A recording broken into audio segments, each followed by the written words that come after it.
Catherine, you can answer the phone. I heard your house burned down and you were taken to the hospital. I heard you got severe burns on your face. Is it okay to talk? I was in the hospital when I got a call from my mother-in-law.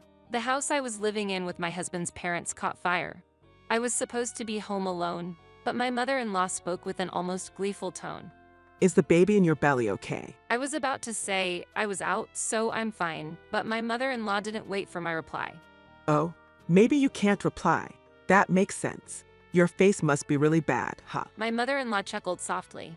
Even if the child is born safely, it's pitiable. Having a mother whose face looks like a melted monster. The child might be scared and dislike you. My mother-in-law spoke with a smirk. I couldn't believe she called me out of genuine concern. Just as I was about to retort, she said something unthinkable. It might be better for the baby in your belly not to be born. Thank you, Catherine. Thanks to you becoming a sacrifice, my long-held dream might come true.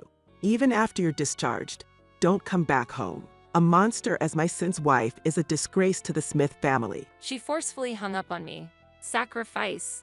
Long-held dream? I had a really bad feeling. If my intuition was right, my mother-in-law had committed a huge crime. I decided to stage a plan involving my family to uncover the cause of the fire and the mysterious words of my mother-in-law. My name is Catherine Smith.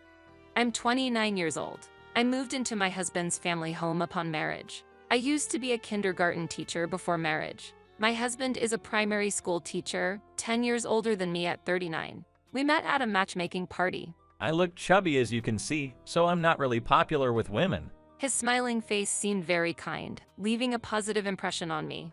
Living together was my mother-in-law's wish, but I accepted it naturally. Many in my husband's family line are educators. Even his father and grandparents were middle school teachers. I had also obtained a license to teach elementary school, so I think I was favored by my in-laws. Moreover, my family runs a small inn, and both my mother and my mother-in-law had similar views. My younger brother, the heir, was always told to live with his spouse once married. Perhaps because I saw this, I assumed it's natural for the eldest son. My husband repeatedly asked, Are you sure about this, Catherine? but I didn't have any reservations. John, when I get married, I want to quit my job and help out at my family's place. It's an hour's drive from home, but there's no fixed work time. I can also show filial piety, and they said they would pay me properly. Sounds good. You should show filial piety while your parents are still alive. Thank you. I think I can properly do the housework, since I'll be leaving late and coming back early. Don't worry, with your mother around, everything will be fine. And so, it seemed our marital life was off to a peaceful start. However, once we began living together, my mother-in-law started giving detailed instructions about household chores. Normally, she's a gentle person, but when it comes to housework, she would become stern. And if I didn't do what was asked, she would hit my arm sharply with a thin bamboo ruler. I once resisted by saying, "Please stop," but my mother-in-law responded in a calm voice. This is the Smith family way. I was also taught this way. This method has been passed down from previous generations. So, when I die, it will be your turn to continue this. Seeing the blank look in my mother-in-law's eyes, I couldn't say anything further. She didn't necessarily make snide remarks or harass me. I found that even scarier. Every morning, I would wake up at 5 a.m., prepare breakfast, finish the laundry and cleaning, and then head to my family's place. In the evening, I'd finish work by 4 p.m. and start preparing dinner by 6 p.m. That was my daily routine. Catherine, there's white dust in the corners of the stairs. Please make sure to wipe down even the corners of the stairs. I'm sorry. I'll make sure to clean it on the weekend. Oh, is that so? While you're at it, could you also clean the windows and weed the garden? I'm sorry, but John and I have plans that day, so I might not be able to do everything at once. How about cleaning the stairs now and weeding the garden first thing tomorrow morning? That way, on Sunday, all you have to do is clean the windows. My mother-in-law always found some household chores for me to do. Waxing the floor, removing moss from the exterior walls, and weeding the driveway were physically demanding tasks. And while I was doing these chores, she'd just stand there and watch me closely. I would sometimes leave the house to help at my parents' place, and tried my best to accommodate her requests. But she expected perfection in everything, which really wore me down. My husband and I talked about our day every night before going to bed, but I couldn't bring myself to tell him about being hit with a ruler. He always looked out for me and would caution his mother if something happened. She never seemed to care, but knowing my husband was on my side brought me some relief. Hey, Catherine is part of the family now. Have you thought about renovating the house? Renovate, huh? What do you think, John? I want to start a family soon, and that'll cost money. So I haven't thought much about the house right now. But this house is so old. You probably don't like it, right, Catherine? I'll follow whatever John decides. My mother-in-law often talked about renovating the house since the beginning of our marriage. Sometimes, when it was just the two of us, You should mention it to John. she'd ask me to talk to John about it. I never really understood where she was coming from. The house was located 1 block in from a main road, further set back from a smaller street. It was quiet, but had a somewhat dark and gloomy atmosphere. The house was old, with a parlor to the left of the entrance, a kitchen at the end of a corridor, and 2 traditional Japanese rooms opposite it. To the right of the entrance were steep stairs with a bathroom beneath them, and the second floor had a Japanese and a Western-style room. If only I had listened to my mother-in-law from the start. If we had plans to rebuild the house, I wonder if a different future would have awaited us. About a year and a half after starting our life together, I found out I was pregnant. My husband and in-laws were overjoyed, and we felt enveloped in happiness. Soon after the pregnancy was confirmed at the hospital, I began experiencing morning sickness. I'll handle the housework until your morning sickness subsides, so just relax. Avoiding the stairs would be better for the baby, so you should use the parlor downstairs. Thank you so much. I started spending more time on the first floor, but I felt tense knowing she was next door. I couldn't eat because of the severe morning sickness. And as I lost weight, my husband suggested going back to my parents' home. I stayed there for about 2 months and returned to my in-laws' house when my condition stabilized. Are you okay to move now? Yes. I'll try my best with the housework from now on. Catherine, both your parents and John cherish you so much. You're so fortunate. As for me, my mother-in-law tormented me until the day she died. My husband just turned a blind eye. When my mother-in-law began living in this house with her in-laws, John was 8 years old. It seems she was treated harshly by her mother-in-law, perhaps because she was the only one not working as a teacher in this house. As I approached the 7th month of my pregnancy, my belly grew bigger than it looked. Climbing and descending stairs became a nightmare. I was always cautious, but one day I slipped and fell down about 3 steps. There was a bit of bleeding, but the baby was fine, and we breathed a sigh of relief. Hey, how about we consider moving before the baby comes? I think it's going to be hard raising a small child in this house. I was surprised at John's proposal. He had never left this house since he became an adult. I thought he made up his mind for our coming baby and me as a father. I was very happy about how John felt. One weekend, after dinner, John brought up the topic. Dad, Mom, we're thinking of renting a place nearby. Raising a child on the 2nd floor of this house will be challenging. True, the stairs are steep. If you're living nearby, I don't mind if you two move out. At that moment when the father-in-law agreed, the mother-in-law screamed out.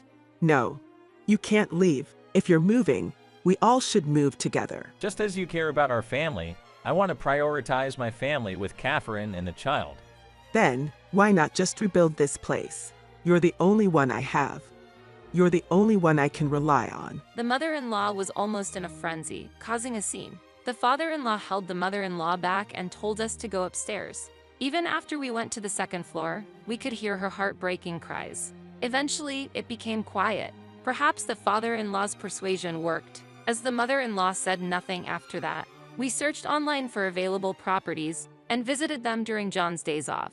By the time I entered my 9th month of pregnancy, we finally chose a slightly spacious apartment near our current home. It had an elevator, and there was enough space for the child to play around. Our move-in date was set for 2 weeks after the month changed. On that day, the father-in-law went fishing, and the mother-in-law planned a one-night hot spring trip with her sister. John was at work, and I was home with no medical checkup scheduled. It was almost noon, and everyone had left. I was thinking about what to have for lunch when my cell phone rang.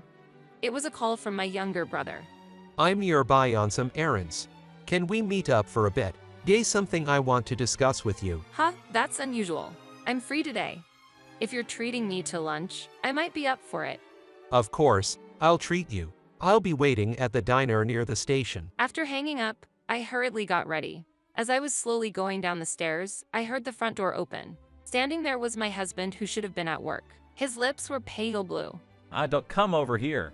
I'm feeling really cold. I left work early. There's a flu outbreak at the school right now. Are you okay? I was about to meet my younger brother. Should I cancel? No, you should go. Don't come to the second floor when you get back though. Got it. Rest up. I'll buy some rehydration solution on my way back. Though worried, I left the house. As expected, my brother wanted to discuss marriage. He lives at our parents' place and works at an inn. He doesn't want to live with them while they're healthy. While we were brainstorming how to convince our mother, I received a call from the neighboring housewife. Catherine, your house is on fire. Come home quickly. Shocked, I jumped up and ran out of the diner. A crowd had already gathered around my house. My in-laws' home was engulfed in black smoke, with bright red flames reaching the sky. Help! My husband is still asleep on the second floor. I tried calling my husband repeatedly, but there was no response. Pushing through the crowd, I saw the second floor violently aflame. I just sat down, unable to speak, crying. Then, a firefighter approached me. Excuse me, do you live in this house? I quietly nodded. We rescued a man from inside. He's been burned and is being taken to a nearby hospital. Was there anyone else in the house? It was just my husband. I covered my face with my hands. My brother, who had followed me, drove me to the hospital. On the way, I tried calling my father-in-law and mother-in-law but couldn't get through. Sitting in the hospital waiting room, a man in a suit approached us. Are you related to Mr. Smith?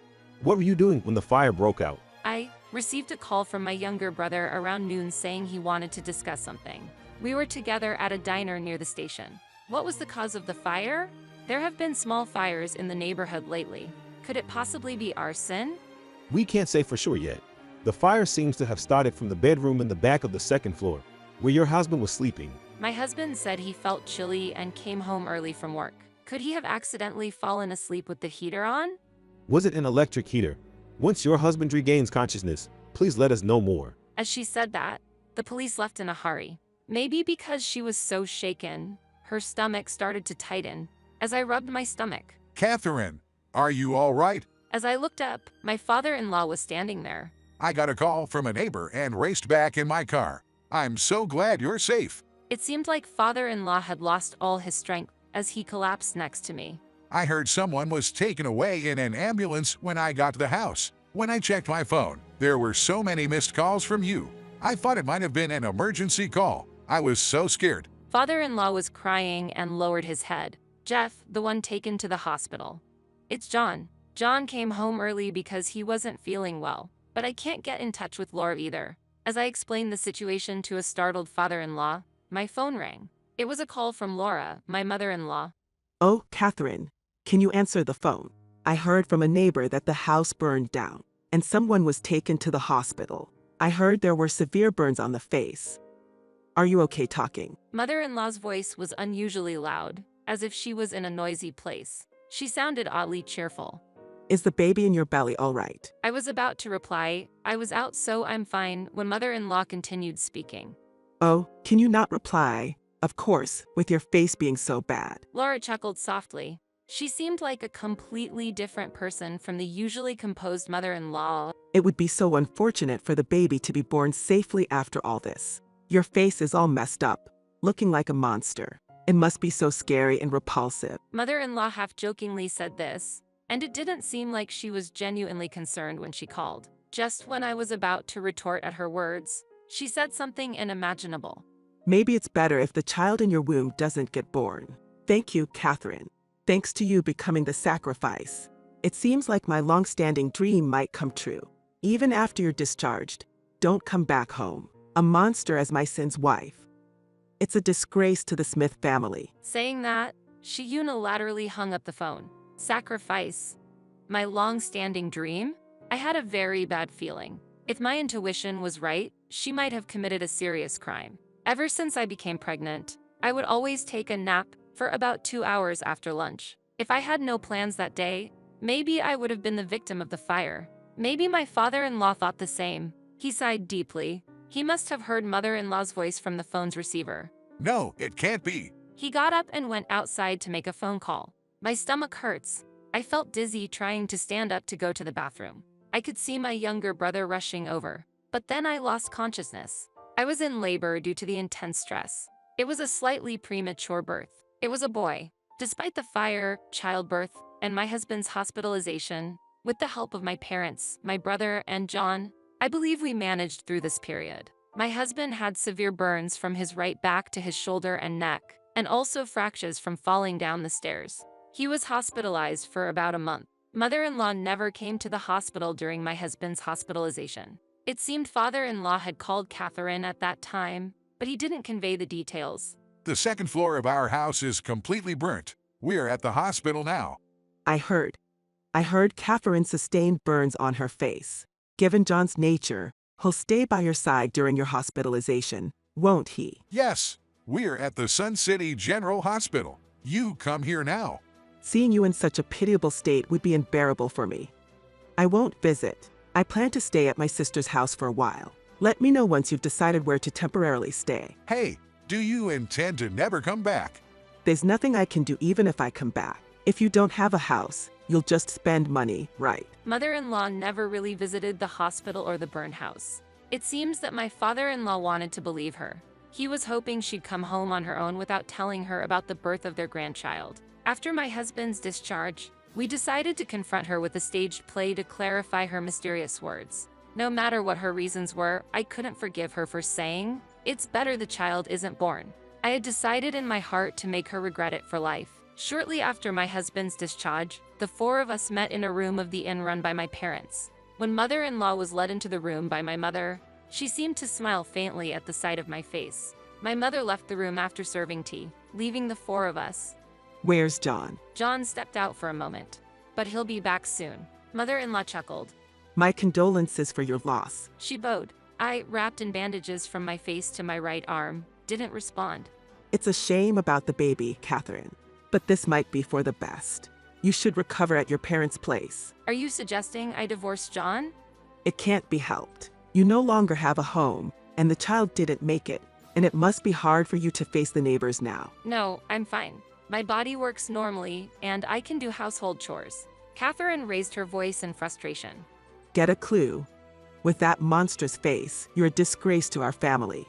For John's sake, get a divorce already. Enough of this. It's the truth. You feel the same way, don't you? She's not suitable for the Smith family. If your mother were alive, she'd say the same. John looked shocked at mother-in-law's words. Is that so? Is it okay for us to get divorced? Yes, it's for the best, for both John and you. John, it seems we should get divorced. The room's sliding door opened in response to my words. Mother-in-law gasped at the sight of her son. Standing there was my husband, wrapped in bandages, just like me. Yeah, with this hideous face. I feel guilty towards Catherine's parents. Tell you, Mom, am I a disgrace to the Smith family? That's not true. What kind of joke is this? Only one person was supposed to have been taken to the hospital. I checked properly. Only one person was supposed to be sleeping in the bedroom. John sat next to me. We both began to remove our bandages. My face was unscarred, but John still bore painful burn marks. John, why? What happened? Why are you like this? That day, my younger brother called me out, so I was away. Just before I left, John, feeling unwell, came home. The one who was taken to the hospital was John. That's a lie. There were no shoes of John at the entrance. I tidied them up in the shoe cabinet before I left. John's shoes are big, so I always tidy them up. Mother-in-law began to panic. Sorry, it's my fault for forgetting to turn off the heater. My mistake was big. That's why I'm thinking of quitting my teaching job. This was a decision John made while hospitalized. John, feeling extremely cold, had covered himself entirely with a blanket in his room. It was unclear whether he'd turned on the heater. Given his fever and drowsiness, it was unavoidable. It's not your fault. I started the fire. I turned on the stove and left the room. So, don't quit your job. Your grandmother would scold me. She turned pale and started shaking. So it was you who started the fire. You wanted to frame it as my fault. To think I was hated to this extent. Let's end our ties here. You are from a wealthy family, graduated from a reputable university, and hold a teaching license. I despised you so much because you seemed like someone my mother-in-law would approve of. That's why, while it was a shame about the baby, I wanted you gone. After blurting all this out, mother-in-law said in a faint voice. Above all, he wanted that house gone. She's still there in that house, behind the sliding doors, from the end of the hallway, from the top of the stairs. At this point, mother-in-law was trembling. It seems the former mother-in-law, even in death, still had such a hold over mother-in-law. In the now quiet room, a baby's cry could be heard from a distance. Catherine, you. Yes, it's mine and John's child, but I never intended to let the mother-in-law, who wished the child was never born, meet him. Hearing this, mother-in-law's expression vanished from her face. Mom, I intend to divorce Catherine once and remarry her. What do you mean? Once we remarry, I plan to give up the Smith last name. Mother-in-law let out an indescribable scream of agony. Perhaps decades of suppressed emotions, bound by fear, erupted as that voice. What was supposed to be a ploy brewed from hatred. The end result made me feel heartbroken and sad. Later, accompanied by her husband and son, mother-in-law turned herself in to the police. The crime of arson is severe. I have no intention of ever seeing mother-in-law again, but I hope that with the loss of that house and the bamboo ruler, some weight is lifted off mother-in-law's heart. The father-in-law regretted ignoring the feud between his wife and his own mother, so he decided not to divorce and wait for mother-in-law's return. As promised, my husband resigned from his teaching position. With his mother admitting to arson, he believed he no longer had the right to teach, but still loving children, he's involved in education as a tutor. We divorced and remarried, changing our last name from Smith to my family's name. John wanted to sever ties with the Smith name that had tormented his mother. Given the circumstances, my own mother must have had her thoughts. My younger brother finally started his married life with just his wife. We sold the property where the in-laws' house was and moved to a new home with the father-in-law. We plan to buy a house near my parents' home when our son grows a bit older. We hope to move forward towards a happier future.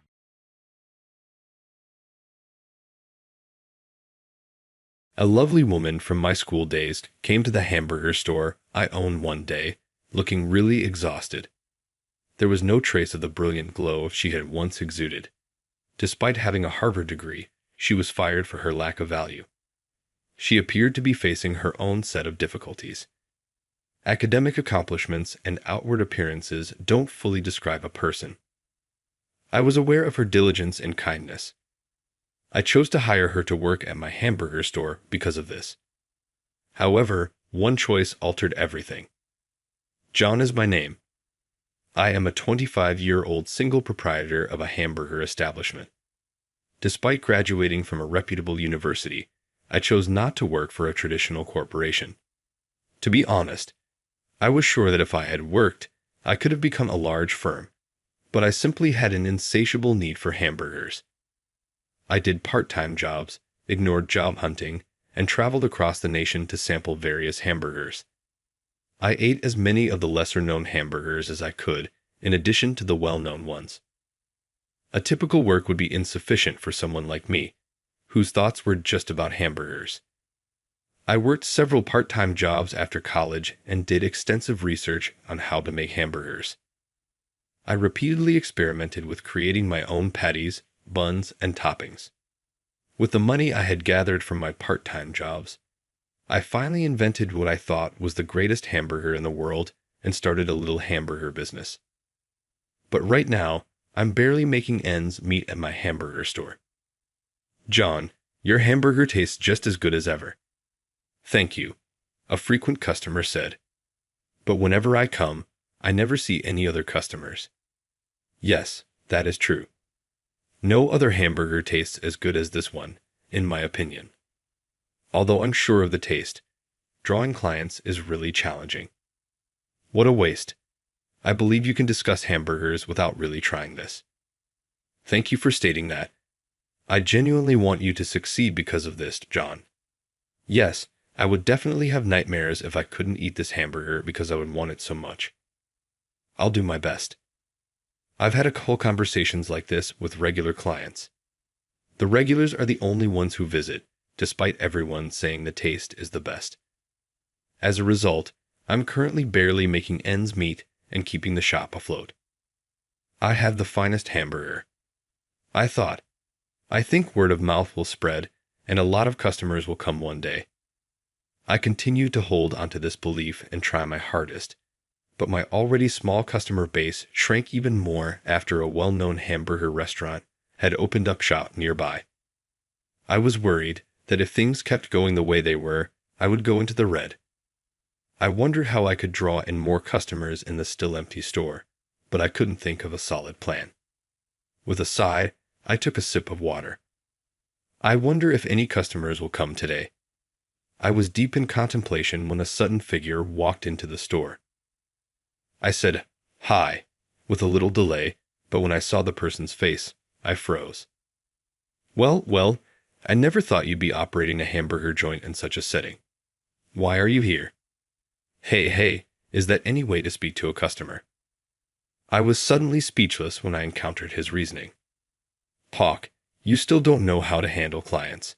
Since high school, you haven't changed at all. What would you like? Don't be so cold, please. We haven't seen each other in, 7 years? Quiet therapy, you say. Your communication skills remain unchanged. Please feel free to place your order. Are you unable to dispense with formalities? You don't have to be that courteous to me.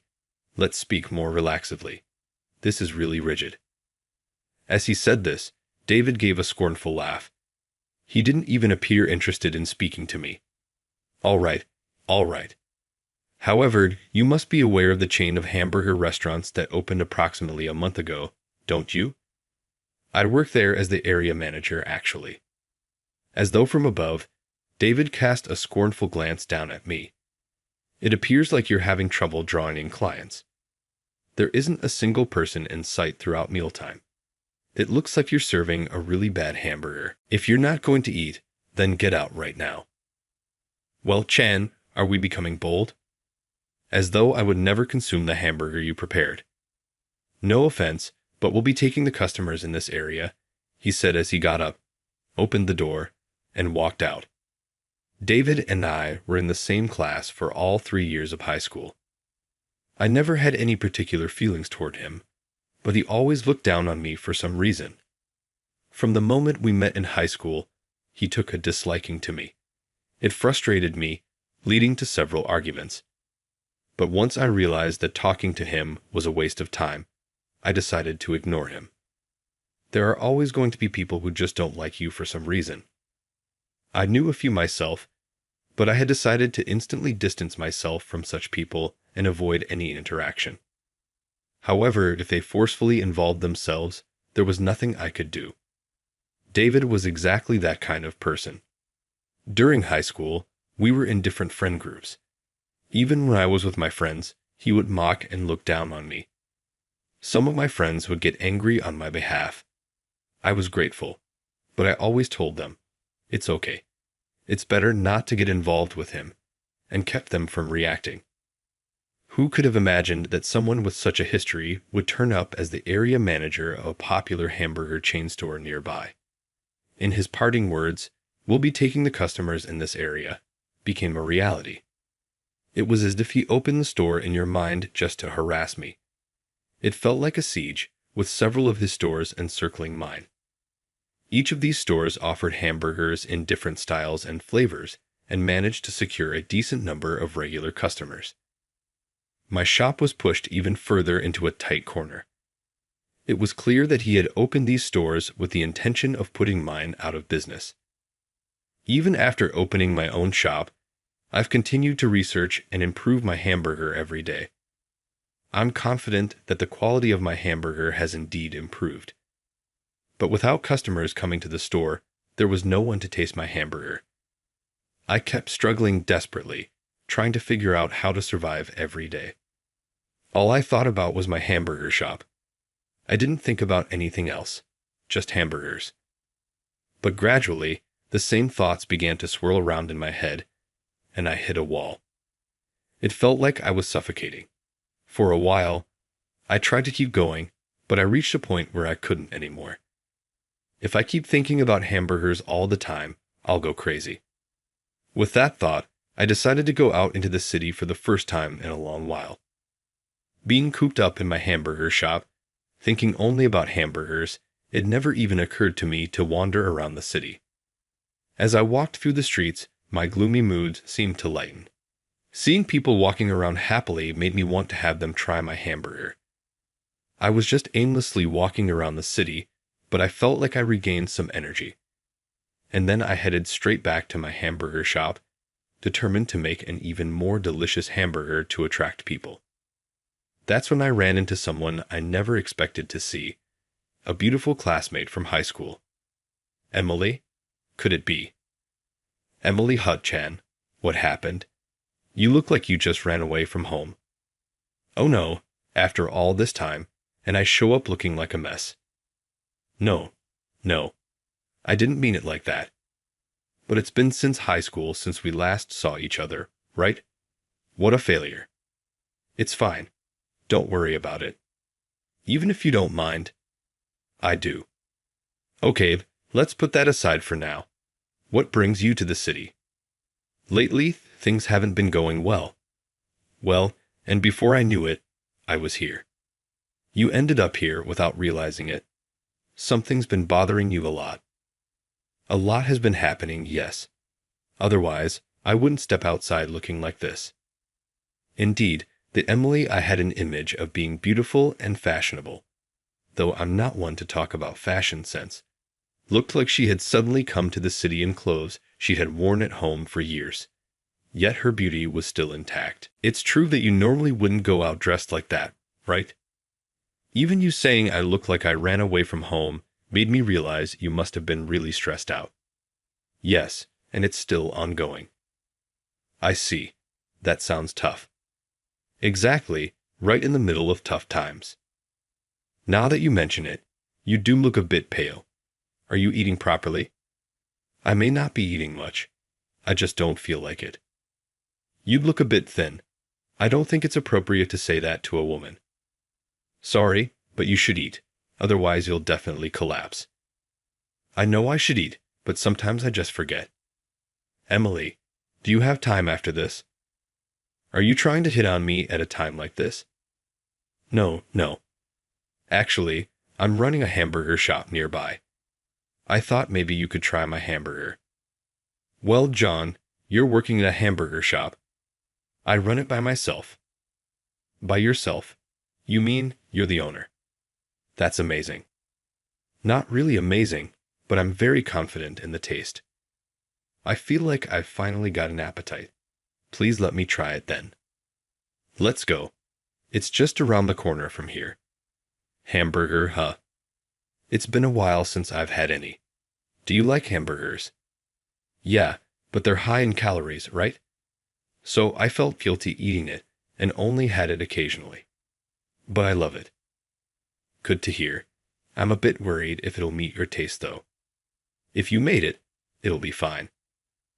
I hope so. Walking side by side with her, we headed toward the store, chatting along the way. As we talked, she seemed to gradually look better. My heart felt lighter as we strolled through the city, and even more so as I talked with her. I thought, she is still so beautiful and charming.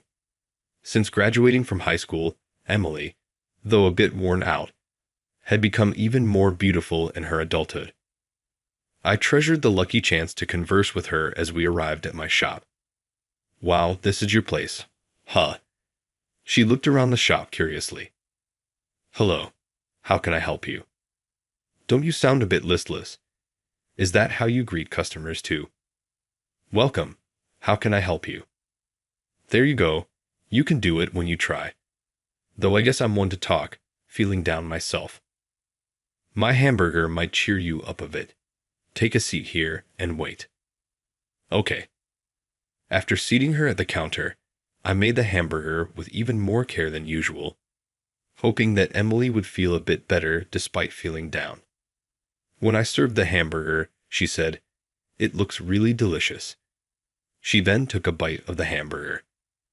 I was confident in the taste, but I wasn't sure how she would find it, making me a bit nervous. What if she didn't like it? But she seemed to really enjoy it. Just as I thought, the hamburger you make is delicious. I'm glad. That's a relief. I feel like I've had a proper meal for the first time in a while. It's given me a bit of energy. If it's made Emily feel better, then it was worth making. While she ate, I debated whether to ask why she was feeling down. But after she finished, I felt I should ask. Can I ask you something a bit personal? Sure. What is it? Why are you feeling down? That's very direct. I figured I'd end up asking anyway, so might as well get straight to the point. That makes sense. If you don't want to talk about it, that's okay. I actually resigned from my job. What? But didn't you get into Harvard? You were the only one in our year. I remember. You're smart and capable. What happened? I was working at a design company, but I didn't get along with my boss, and we argued a lot. Sounds like a common story, right? It's something that happens in any company. But it's not common to resign because of it. I never thought I'd resign either, but being told I'm useless despite being from Harvard really hurt. Sounds like your boss just didn't like you personally. That might be true after all. I was practically forced to resign over something I don't even recall doing. That's awful. I don't really want to go into details, but it was quite a shock to see how far people can go when they dislike someone. I couldn't help but think of David, the area manager of the popular hamburger chain. I kind of understand how you feel. I've had my own experiences. That's why, after resigning, I found it hard to move forward. It's understandable that it would become a trauma. Exactly. I haven't been able to find a new job because of that trauma. So, you're not doing anything at the moment. I want to job hunt, but the thought of being dismissed as useless, despite being from Harvard again, makes my feet freeze. I thought her dejection was understandable. Being labeled as useless would shock anyone. I'd probably feel the same hearing her story. I racked my brain for any helpful advice I could offer, but having never job hunted or been employed myself, the best I could offer was mental support. Then an idea struck me. Emily, how about working here at my shop? She seemed surprised at this. Hamburger shop?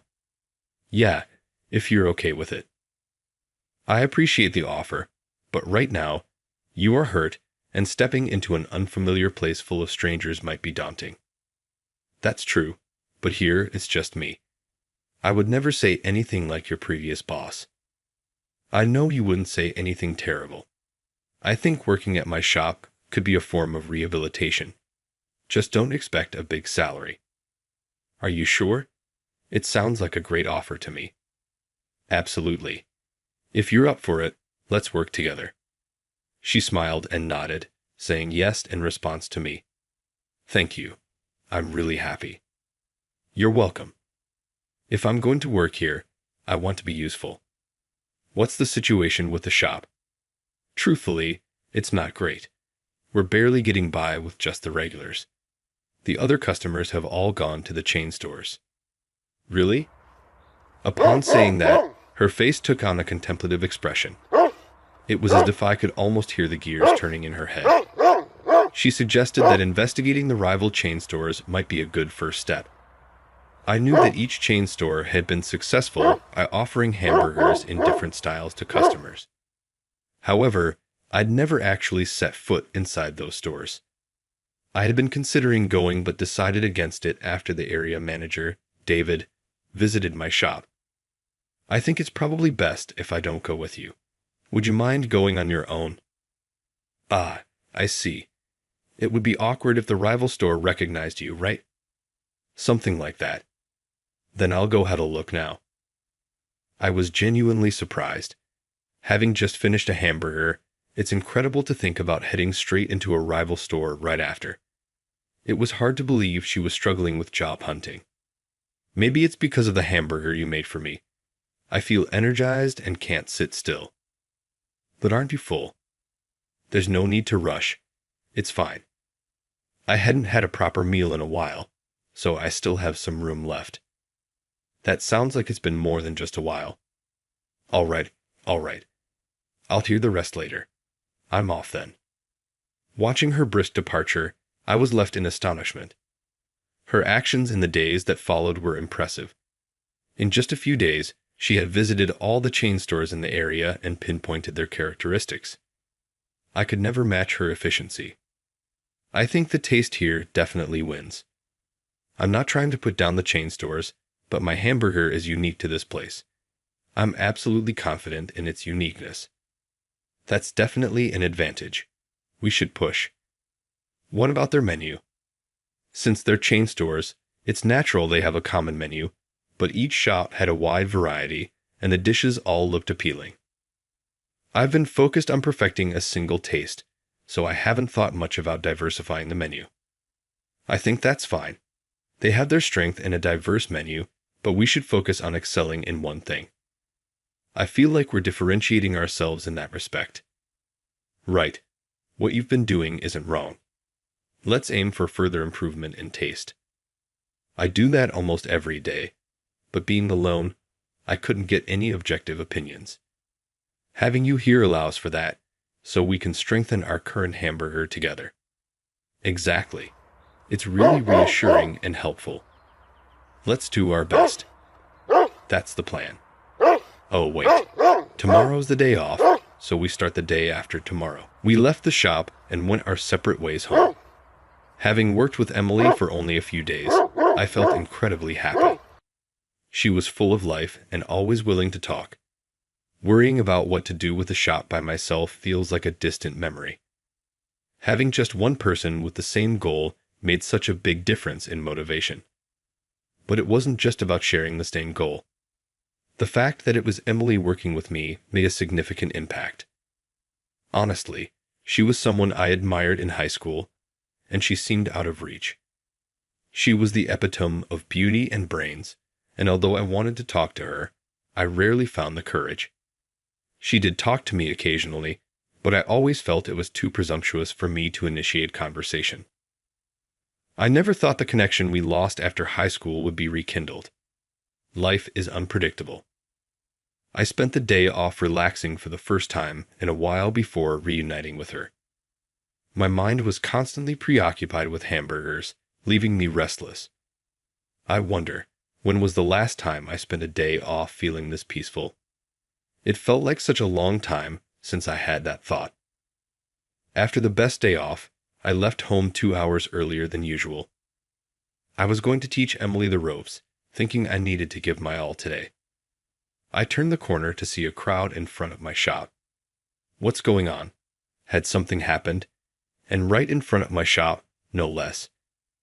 Hoping nothing dire had occurred, I headed towards my shop. At first glance, it looked like a line was forming in front of my store, but it seemed unlikely that my shop would suddenly become so popular as to have a queue. Curious, I circled to the back door and entered the shop. I thought about asking someone what was going on, but decided against it, fearing I might get involved in something troublesome. I had to focus on teaching Emily today, so I started preparing without further ado. When I checked, the remaining hamburgers that should have been there were gone. There were supposed to be a few hamburgers. Was I mistaken? Otherwise, it meant the hamburgers had somehow disappeared. As I was pondering this, Emily arrived. After greeting her, I asked, "Emily, did you do something yesterday? I thought there were some hamburgers left, but they are gone." "I didn't have time for that," she sighed. "Right, there are customers lined up in front of the shop." "No, I don't think they were lining up for my shop," I said. "Don't worry," Emily reassured me. "I asked them, and they said they were waiting for the opening." I find that hard to believe. Okay. We can talk about this later. Let's finish the preparations first. Right. If they really are lining up for us, today's going to be incredibly busy. Following Emily's suggestion, I finished the preparations and quickly taught her the tasks in the hall. She caught on surprisingly fast, understanding everything after being told just once. I was amazed by her quick comprehension and efficiency. Indeed, if Emily hadn't been there, the shop wouldn't have managed that day because customer after customer kept arriving, filling the shop and resulting in the highest sales ever. With disbelief, I parted ways with Emily that day with a smile. From that day on, customers continuously visited my shop. I wonder about the reason, but serving delicious hamburgers to the customers was more important. We worked frantically, barely managing the overwhelming crowd. Then one day, about a month later, the area manager, David, showed up. "Hey John, what's going on?" What do you mean? What's going on? I responded, Don't shout. There are still customers here. I don't care about your customers. How did you attract so many people? You must have slandered our chain, haven't you? Otherwise, there's no way they'd come to eat your crappy hamburger. Don't say such baseless things, I retorted. What you're doing now is exactly the kind of negative campaigning you're accusing me of. The fact that so many people are gathering at your shop is the evidence, he said. What did you do? Tell me. It's because of you that our sales have plummeted. I was so frustrated with his irrational yelling that I almost hit him. We still have customers here, you know. Are you aware that you're disturbing them while they're enjoying their meal? That thought brought a surge of anger within me. Just when I was at my limit, Emily sharply intervened. Don't take it out on John. Yesterday, I went around the town offering free hamburgers and handing out flyers. People who thought her hamburger was better than your shop's just decided to come, so that's what happened. I understood why there were people lined up before opening and why the hamburgers had disappeared. According to Emily, she used the design skills she honed at the design company to create flyers for our shop. She had taken hamburgers and flyers around town to promote our shop. Undoubtedly, Emily's beauty also played a significant role. There were definitely customers who came just to see her. In any case, it was all thanks to Emily. The word of mouth around town brought customers to my shop, and conversely, the customers at David's chain store decreased. Emily, are you working here? David asked. Yes, it's been a while, she replied. I knew her as a classmate, but he was also in the same class. I don't recall them hanging out together in high school. In fact, there were probably no boys who could easily talk to her. Come on, Emily from Harvard working in this tiny, terrible hamburger place. Quit joking around. It's all thanks to Emily that we have so many customers, isn't it? Adam, wit like John couldn't come up with such a plan. If you're willing, how about leaving this puny shop for our company? I can guarantee a higher salary, and with my recommendation, you could be promoted to area manager in no time. Don't be so familiar as to call me by my name without permission. I don't remember giving you that right. You used to call me by my name in high school too, but did you forget that I ignored you for that? Let me be clear. I wouldn't want to work with someone who belittles others' businesses like you do. Above all, I like John's hamburger. His face turned pale as if he had been rejected, and he left the shop with a defeated look, seemingly forgetting my presence. To see David, who was always so confident, knocked down with just one blow. Amazing. I turned toward Emily, and she gave a bright smile. Soon after this incident, Emily expressed her gratitude to me. She thanked me for hiring her when she was at her lowest. Eating my hamburger helped her regain her strength. She confessed that she had always admired how earnestly I dedicated myself to one thing since high school. I had been hesitant to speak to Emily, but it turned out she had been just as hesitant to approach me. So I accepted her confession, and we started dating. As for David, who stormed into my shop, a customer reported the entire incident to his company, tarnishing its reputation. As a result, he was demoted and stripped of his title as area manager. He now spends his days in the countryside as a regular employee with plenty of free time on his hands. But that's no longer my concern. Currently, we are working together at the hamburger shop. Now, with a constant stream of customers, we're so busy that we're discussing whether to hire part-time workers. We're even thinking about opening a second location. Things are going that well. My relationship with Emily is also thriving, and I'm planning to propose to her on her upcoming birthday.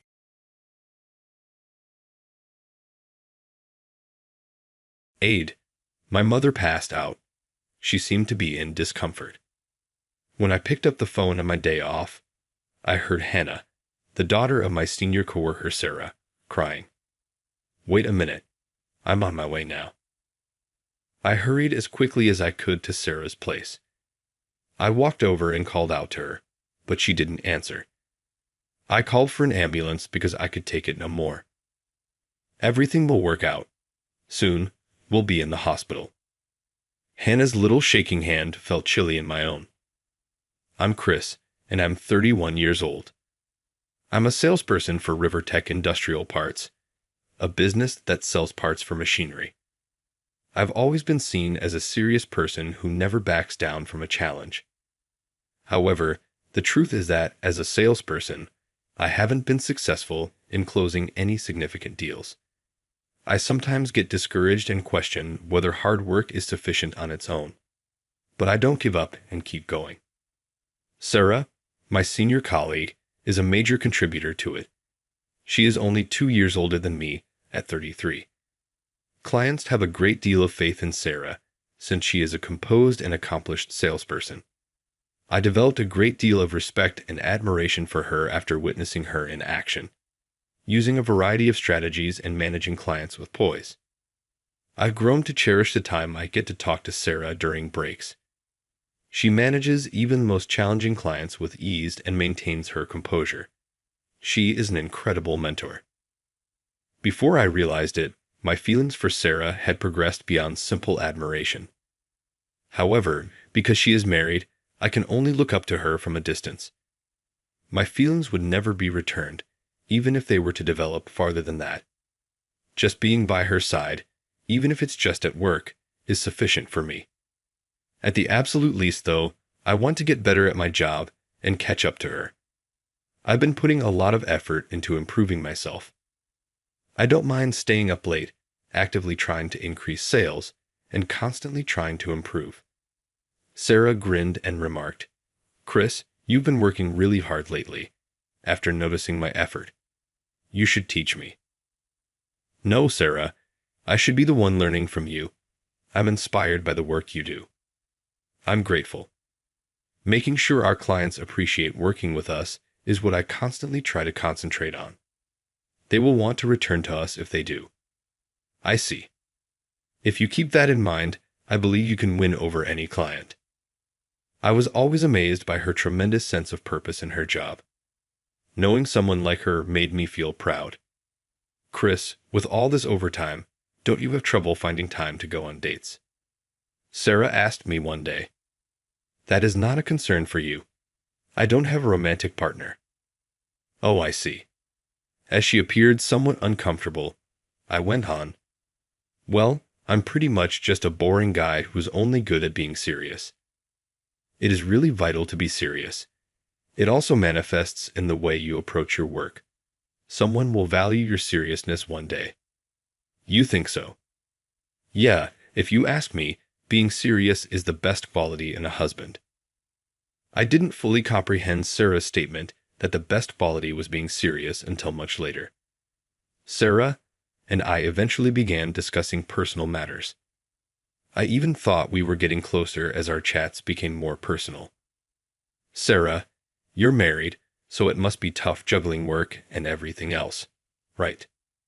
Chris, I'm a single mother. I was surprised. I always thought Sarah was content with her marriage. However, learning that she had gone through a divorce. Nevertheless, she continued working as usual in spite of everything. I was unable to recognize the extent of Sarah's struggles because of this. I was embarrassed that I hadn't realized. The feelings I had been suppressing appeared to suddenly explode all at once. Sarah said to me, "Hannah is the name of my daughter. She is now 9 years old. She is incredibly intelligent for her age, even though I am her mother. Her grin alone gives me the strength to face each day. I am able to continue moving forward because of Hannah."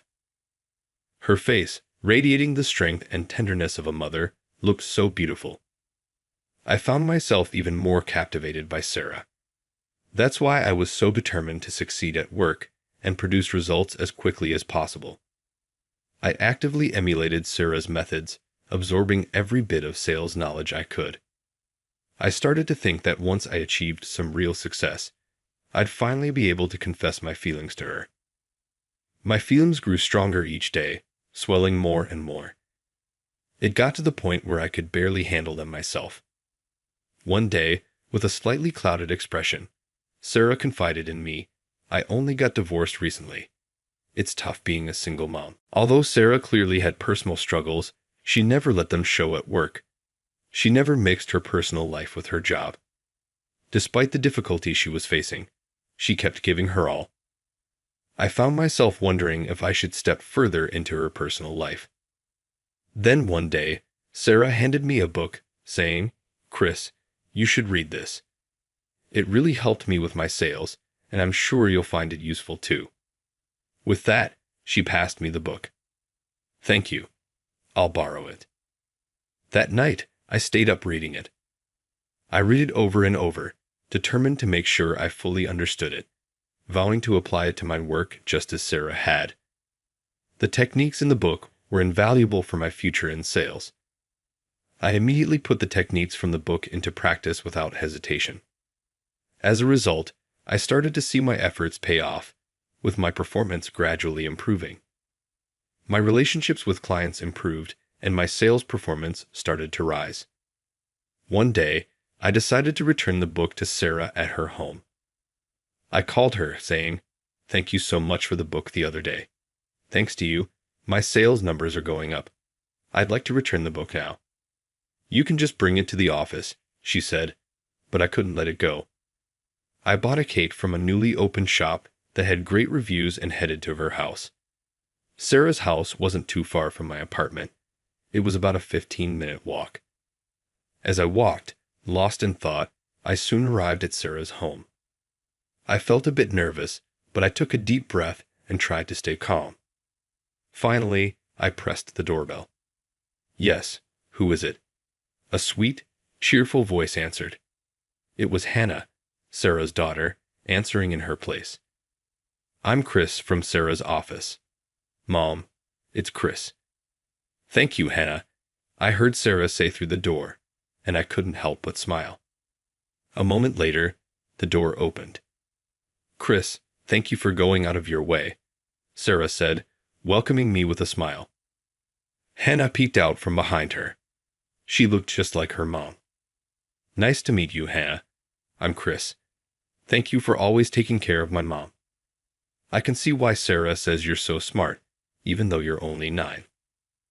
I thought, she's such a confident and articulate kid. I'm the one who's grateful for all the help," Sarah said. When I said that, Hannah looked at Sarah and tilted her head with a smile, as if to say, "I told you so." The other day, she lent me a book. "Sarah, please enjoy this with Hannah," I said, handing a box of cake to Sarah. "Thank you. This is from that new cake shop, right?" "Yes. Hannah and I were just saying we wanted to try it sometime." "Great. Thanks so much, Chris." I watched the two of them with a smile. I suddenly wondered if Hannah's first impression of me was okay. But when I saw Hannah waving and saying, "Bye, Chris. Take good care of my mom." "Okay." I felt relieved. "Bye, Hannah." I could feel the distance between Sarah and me getting closer, and it made my heart race. Talking to Sarah after work and our chats during breaks were becoming something I really looked forward to. "Chris, that cake was so good. Hannah loved it and told me to thank you." I'm so glad she enjoyed it. She looked so happy. I wish you could have seen her cheeks practically bursting with joy. Seeing Sarah's happy face made me feel happy too. "Let's keep doing our best together," she said with a smile. I found myself even more drawn to Sarah, feeling my feelings for her growing stronger by the day. But I could tell that she was struggling to balance work and family. I was starting to really want to support Sarah, a single mom, with all my heart. Every time I saw that tired smile of hers, it looked like she was holding back tears. And each time I thought, "Sarah, you don't have to push yourself so hard. It's okay to cry when things are tough. Cry if it helped you smile again tomorrow." These feelings were always locked inside my heart, but I genuinely wanted to protect that smile of hers. At the same time, I felt a strong desire to support not just her work, but her life too. One weekend, I got a call from Sarah. Sarah's calling me on her day off. I wonder what's going on. Feeling confused, I quickly answered the phone. "Hello, it's Chris." Help, Mom collapsed. She looks like she's in pain. It was her daughter, Hannah, on the phone. What? I could hear her sobbing on the other end. Hannah, wait, I'm coming right now. Grabbing only my wallet and phone, I rushed to Sarah's house. After ringing the doorbell, a tearful Hannah opened the door. Chris, my mom is. I rushed inside and found Sarah unconscious. Sarah. I called her name, but she was unresponsive. Thankfully, she was still breathing. I immediately called for an ambulance and did my best to help by placing her in a recovery position. Before long, the ambulance arrived and I got in with Hannah. Her face was filled with worry. No matter how mature she seems, she's still just 9 years old. Her only parent had collapsed, and she must have been terrified and overwhelmed with fear. I gently held her hand and said, Hannah, it's going to be okay. We're almost at the hospital. Her small hand was cold and trembling. Once Sarah was taken to the hospital, her condition stabilized, and it turned out not to be too serious. Hannah, your mom's going to be okay. Isn't that great? Yeah, Hannah said. She had stopped crying. Relieved, I sat with her in the hospital room, watching over Sarah as she rested. The whole time, Hannah never let go of my hand. Where am I? Sarah woke up, looking around in confusion. You're in the hospital. You collapsed at home. Hannah called me, and I came over and called an ambulance. Hannah did. Yes, Mom collapsed, so I used your phone to call Chris. I'm so glad you're awake, Mom. Hannah, you're so brave. Thank you, and I'm sorry for worrying you, Sarah said, stroking Hannah's head. Her eyes filled with tears. Then, turning to me, she said in a trembling voice, Thank you, Chris. The doctor said it was caused by exhaustion and stress. What happened? If you're comfortable, I'd like to help in any way I can. After thinking for a moment, Sarah slowly began to speak. You know I told you I'm divorced, right? Well, my ex-husband secretly made me a co-signer on his loans and then disappeared with the debt. I've been struggling to pay it off ever since, and it's made life incredibly hard. Each month, I tried reaching out to his family and friends, but no one knows where he is. I've been at a complete loss, but I had to keep going for Hannah's sake. That's why I've always believed being serious was the most important thing, because I watched how irresponsible my ex was. Hearing how difficult her life had been made my heart ache. I realized how much she had been enduring all this time while working so hard. My ex was addicted to gambling. Any money he earned, he blew it all instead of supporting us. The debt just kept piling up. Eventually, he even tried to take the money I'd saved for household expenses. No matter what I said, he wouldn't listen. I couldn't bring myself to divorce him, though, because he's Hannah's father. But one day, Hannah said to me, Mom, I don't have a dad. He never plays with me, and when I see him, he just yells at me. I only want to be with you, Mom. Just the two of us. Please, please divorce him. That gave me the courage to finally leave him, but I never thought I'd still be haunted by him after the divorce. As Sarah recounted the awful details of her ex-husband's behavior, I felt a wave of anger rise up inside me. Thinking about how Hannah must have felt when she said those words to her mom filled me with sorrow. I looked at Sarah and said, Sarah, is there any way I can help you outside of work? But she drew a line, saying, I don't want to trouble you any more than I already have. Chris, at that moment, I remembered Hannah's small hand. She was so worried about her mother that her hand was cold and trembling. That's why I truly wanted to help both Sarah and Hannah. I felt a deep ache in my heart, but I resolved that I wouldn't give up. One day, Sarah said to me, Chris, I want to thank you for everything you've done. If you're free, could you come over this weekend? Hannah really wants to thank you too.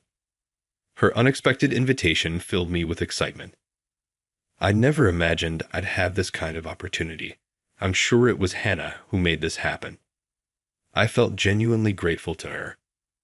On the weekend, when I rang the doorbell at Sarah's house, a cute voice responded, "Coming." Hannah opened the door and said, "Chris, thank you so much for the other day. Come on in." She took my hand with hers, her small one guiding me inside.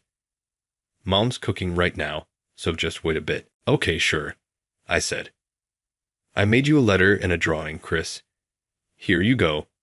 Hannah handed them to me. The letter was in a cute envelope, and on the front, in her handwriting, it said, "To Chris." I could tell she must have worked really hard on it.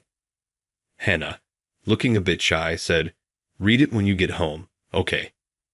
The drawing she gave me had her in the middle, holding hands with me and Sarah. "Hannah, you're really good." When I complimented her, she beamed with joy. Just then, Sarah said, "Chris, welcome. Thank you again for everything the other day.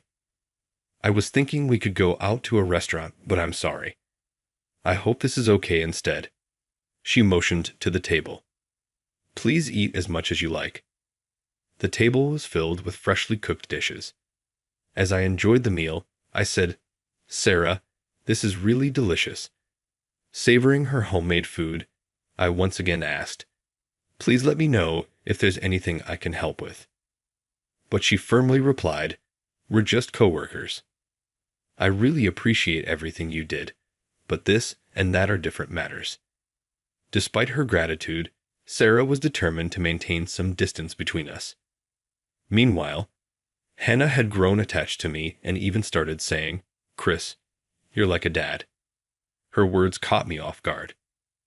Every time I thought about Hannah, I remembered her small and trembling hand. I truly wanted to protect and support that little hand. When I got home, I immediately opened Hannah's letter. It read, "Dear Chris, thank you for coming when my mom collapsed. Thank you for holding my hand all the way to the hospital. I'm really glad you were there, Chris. Because you came so quickly, my mom was saved. Please keep taking care of her from now on."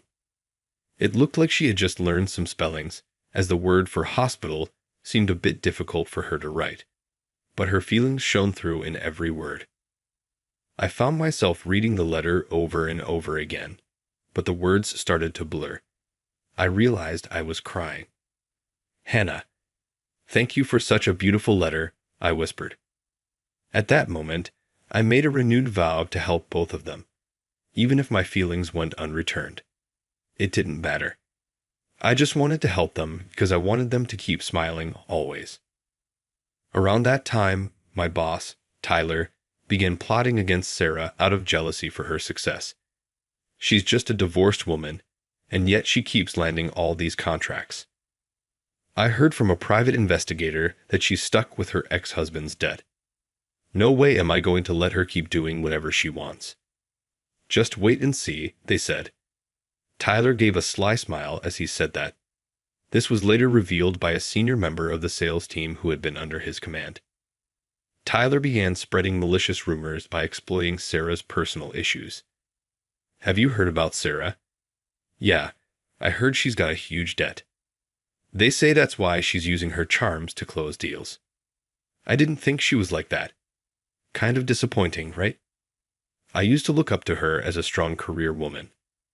Maybe that's why her marriage fell apart. Her husband couldn't handle it. Yeah, I wouldn't want a wife like that either." The sales team was full of whispers. Gossip once started tends to snowball in all the wrong directions. Did you hear that the recent contract was originally Tyler's, but the client requested Sarah instead? Apparently, she used her charm to win him over. Is it really worth going that far just to land a contract? Well, she's divorced and in debt, so maybe she needs to do that to survive. It's awful, isn't it? Maybe being divorced has made her desperate. The rumors were relentless. Of course, this eventually reached Sarah. "Sarah, don't pay attention to those rumors," I said. "Thank you, Chris," she said weakly. She was becoming increasingly isolated at work. The stress weighed heavily on her. though she maintained a calm facade. I could tell she was nearing her breaking point. Knowing she had collapsed before, I was constantly worried about her. I vowed to protect both Sarah and Hannah, and I became even more cautious of Tyler's schemes. I decided to gather evidence to expose Tyler's plot to bring Sarah down, but his schemes were clever, and finding solid proof wasn't easy. With little progress to show for my efforts, I thought, there's got to be evidence somewhere. I won't give up until I find it. Amidst all this, Hannah suddenly showed up at my office, catching me off guard. "Hannah, what are you doing here?" I asked. "Mom hasn't been herself lately," she said. "She seems really troubled. She's been talking in her sleep, saying things like, 'It wasn't me who took out the loan. Why won't anyone believe me?' I think someone at work is saying that about her, so I came to explain. I don't want her to suffer anymore because of that awful person." "I understand how you feel, Hannah, but I don't think that's a good idea," I replied. "Why not?" she asked. "If you speak up, people might say your mom is using you, and that could hurt her even more." "But what should I do then?" Her pure-hearted concern moved me deeply. The truth is, I was raised by a single parent too. There was no way I could stand by and leave Hannah, also being raised by just one parent, without doing something. "Hannah, I have an idea." "What is it?" "You love your mom, right?" "Yeah, I love her so much," Hannah said with a big, carefree smile. "How about we work together to protect your mom with you, Chris?" "Yes, with me. But this has to be our secret. Do you think you can keep it?" "Yeah, I can keep the promise with you." And so, Hannah and I formed a secret alliance. I started thinking of ways to support Sarah more effectively. I threw myself into my work even harder and began to consistently improve my sales performance. Man, Chris has been on fire lately. He used to rank below me, but now he's totally surpassed me, and I can't even catch up. Right? He was always serious, but his numbers were never that great. I guess all that dedication is finally paying off. My efforts started gaining attention within the company, and my reputation grew.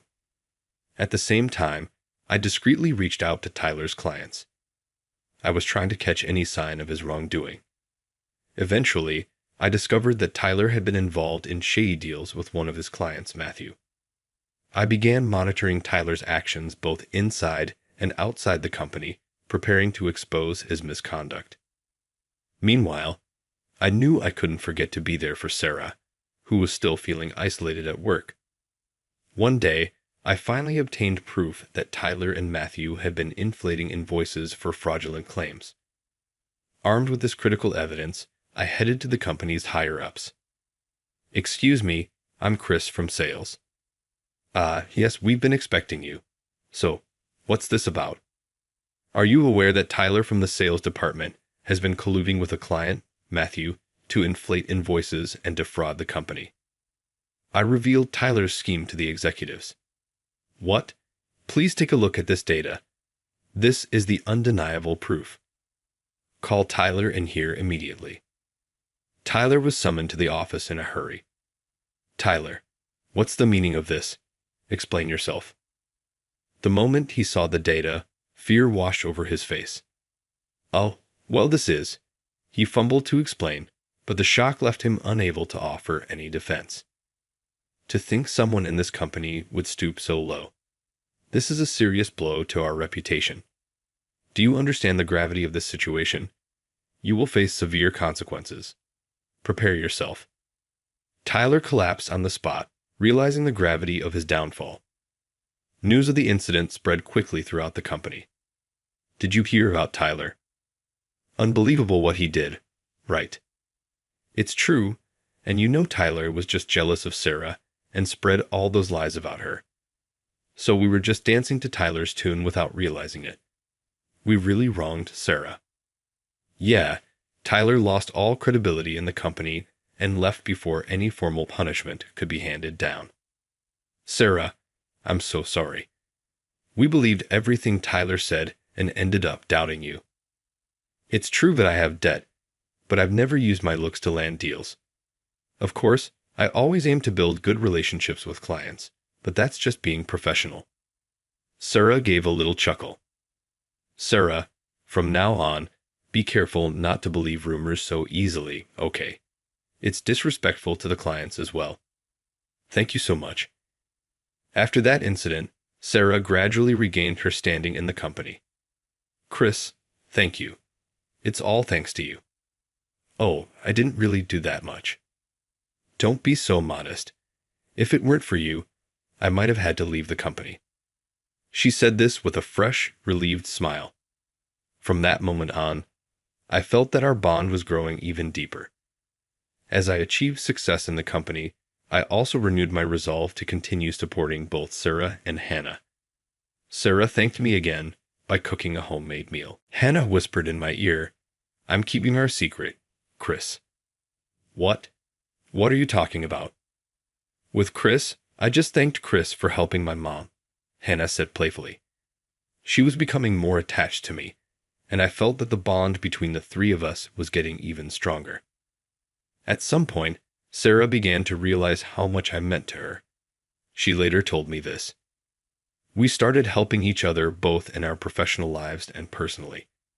One day, I told Sarah, I want to build a future with you and Hannah.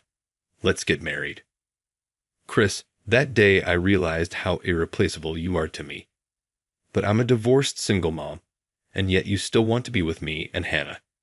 Thank you. Sarah was deeply moved by my words and decided to take that step forward with me. Hannah was our little Cupid. If it weren't for her, I don't think I would have gotten this close to Sarah. Finally, I was able to hold that small hand of Hannah's. Hannah, the picture you drew has come true. I was once again filled with gratitude for her presence in my life. We had a small wedding, inviting close friends and family. Sarah hesitated since it was her second wedding, but I told her, I want to see you in a wedding dress. I want to see Mom in her dress too, and I want to wear one. And I want to see Dad in a tuxedo. Hannah, I felt such love for Hannah when she called me Dad, and I hugged her tightly. She whispered excitedly in my ear, Our secret promise will keep going, Dad. The wedding was only possible because of Hannah. I thought to myself, she really is our little angel. About 6 months after the wedding, I invited Sarah and Hannah to go on a picnic. Growing up with just one parent, I had always dreamed of going on a family picnic like this. Hannah had been looking forward to it for weeks, saying, It's been so long since our last picnic. I'm so excited. I made a vow to always protect Sarah and Hannah, doing everything in my power to keep their smiles bright. Chris, you like this, don't you? You made this for me, as Sarah and I exchanged these happy words. Hannah watched us with a joyful smile. After that, Sarah and I built a relationship where we supported each other both at work and at home. I continued to achieve great results in sales, becoming her reliable right-hand man. Both Sarah and I earned promotions, and soon people started saying, they're not just a perfect couple, they're the power couple of the sales department. The company's performance kept improving as well. I felt more motivated than ever to keep giving my best. Sometimes people are driven to work hard, even at personal sacrifice, for the sake of someone else. I believe that's what love is. I'm incredibly happy to have shown my love to Sarah and Hannah. In return, Sarah showed me her deepest gratitude and love, and our little angel, Hannah, always gave me the brightest, most joyful smile. I vowed once again to cherish Sarah and Hannah and to build a happy, loving family together.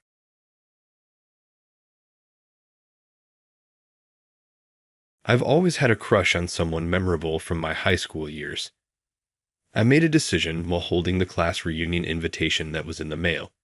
If she shows up, I want to share with her the emotions I had in high school. I made the decision to go to the reunion with that promise in mind. I had no idea at the time that this choice would alter my destiny. My name is James, and I'm simply a regular office worker without a significant other. I felt left behind as my friends began getting married one by one. But I didn't have the luxury of finding a partner because of my hectic job schedule. Then I came home one day and looked in the mailbox. Class reunion invitation was written on an envelope. I opened it and saw a high school reunion invitation. There was a QR code on the invitation that took me to a portal where I could check if I was going.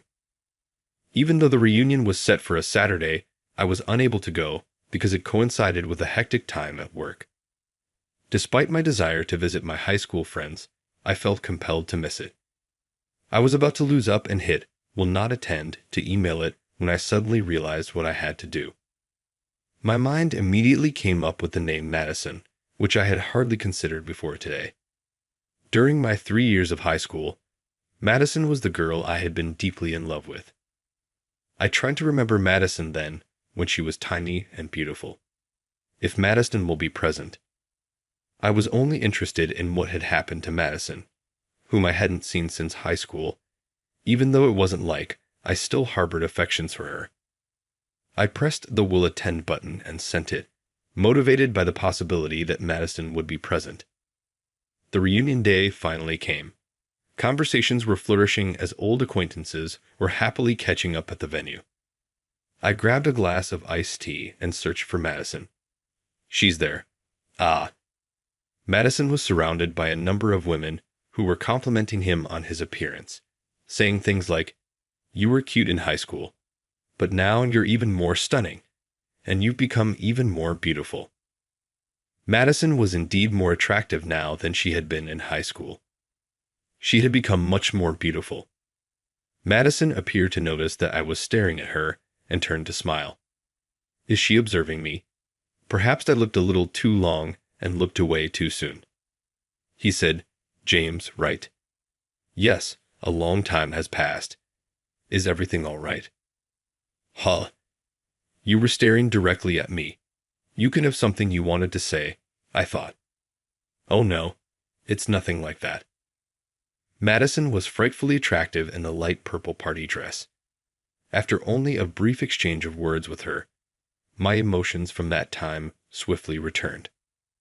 I suppose I haven't completely forgotten about Madison. "You're pretty busy these days, isn't that what I heard earlier?" "Yeah, well, a little." Who told her, I wonder? Nevertheless, you found time to attend the reunion. Did you have a specific person in mind to see? What? Because, if we wanted to contact our high school classmates, we could do so anytime, right? Caught off guard, and at a loss for words, I was left speechless. Watching me fumble for words, Madison chuckled. Feeling suddenly embarrassed, I laughed awkwardly while scratching my head, trying to play it off. As Madison and I engaged in casual conversation, we discovered we shared common interests, like enjoying walks and frequently going to the movies on weekends. It brought us closer. "Hey Madison, do you have time after this? What if it's okay with you? Instead of going to the after party, would you like to grab a drink with me?" As our conversation flowed, I realized that I still had feelings for Madison, reigniting my old, unrequited love. Madison was momentarily surprised by my invitation, but quickly smiled and accepted it with, "I'd be delighted." As the reunion came to an end, we started looking for a place to go, considering we shouldn't stray too far from the station while mulling over various options. "Hey, how about this place?" "Oh yeah, that looks good. Let's go there." "Sure."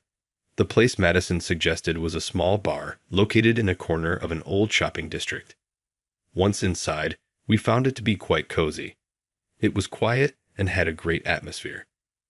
The bar was run by a middle-aged couple who were both kind and attentive, leaving nothing to be desired.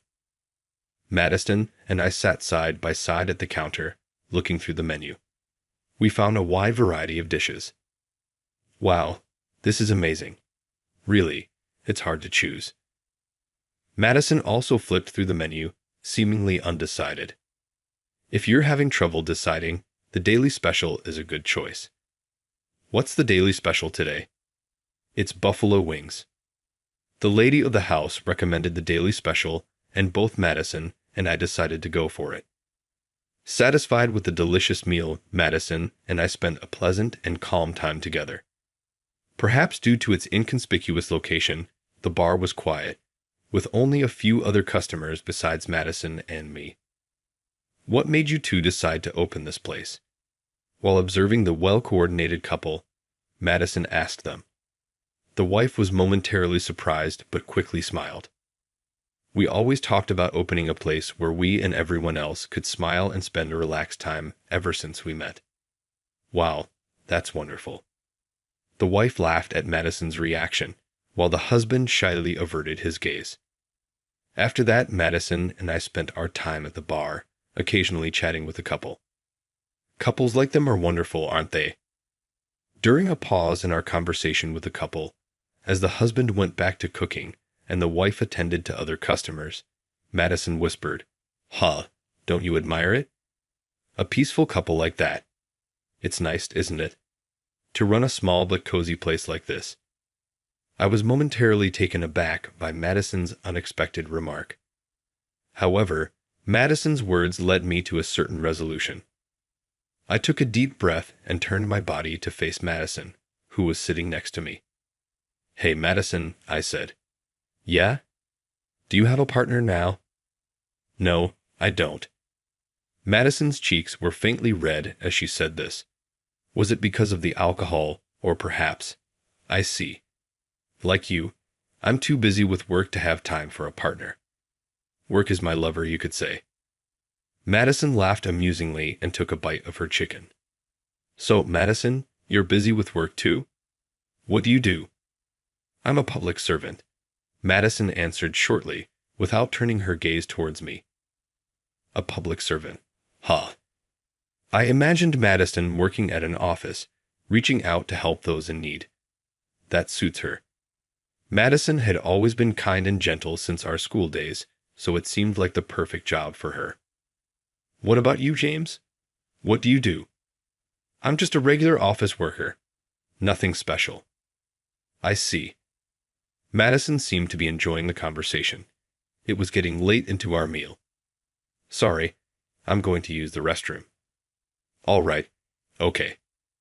After watching Madison head to the restroom, I called over to the bartender. Excuse me. Yes. Could I get the bill for the two of us, please? Sure. No problem. The bartender's wife promptly moved the cash register after overhearing our conversation. As I took my wallet and headed towards the register near the entrance, the door to the bar opened with a loud noise. Huh, there's hardly anyone here, I muttered. A group of 6 rowdy-looking individuals entered the bar as if they owned the place. All right, this spot good. One of them asked. Yeah, it's empty. Anywhere's fine. Really? What do they have here? No idea. The ruffians spread out the menus on the table and started discussing loudly what to order. Hey, that looks good. What's this? One of them asked. The group began to make a lot of noise, talking loudly. And then, unbelievably, they started bothering the other customers who were just trying to enjoy their meals. Their intimidating appearance seemed to terrify the other customers, who were met with smirks from the ruffians. Don't be so scared. We're not going to do anything to you. We just wanted to make friends by talking to you, that's all. Hey, hurry up and take our order. The once quiet bar became noisy. The bartender stopped cooking, unsure of how to handle the sudden situation, while his wife looked on the verge of tears as she watched the ruffians. I couldn't stand the thought of these people ruining the peaceful atmosphere of a bar started by a couple who wanted to make their customers smile.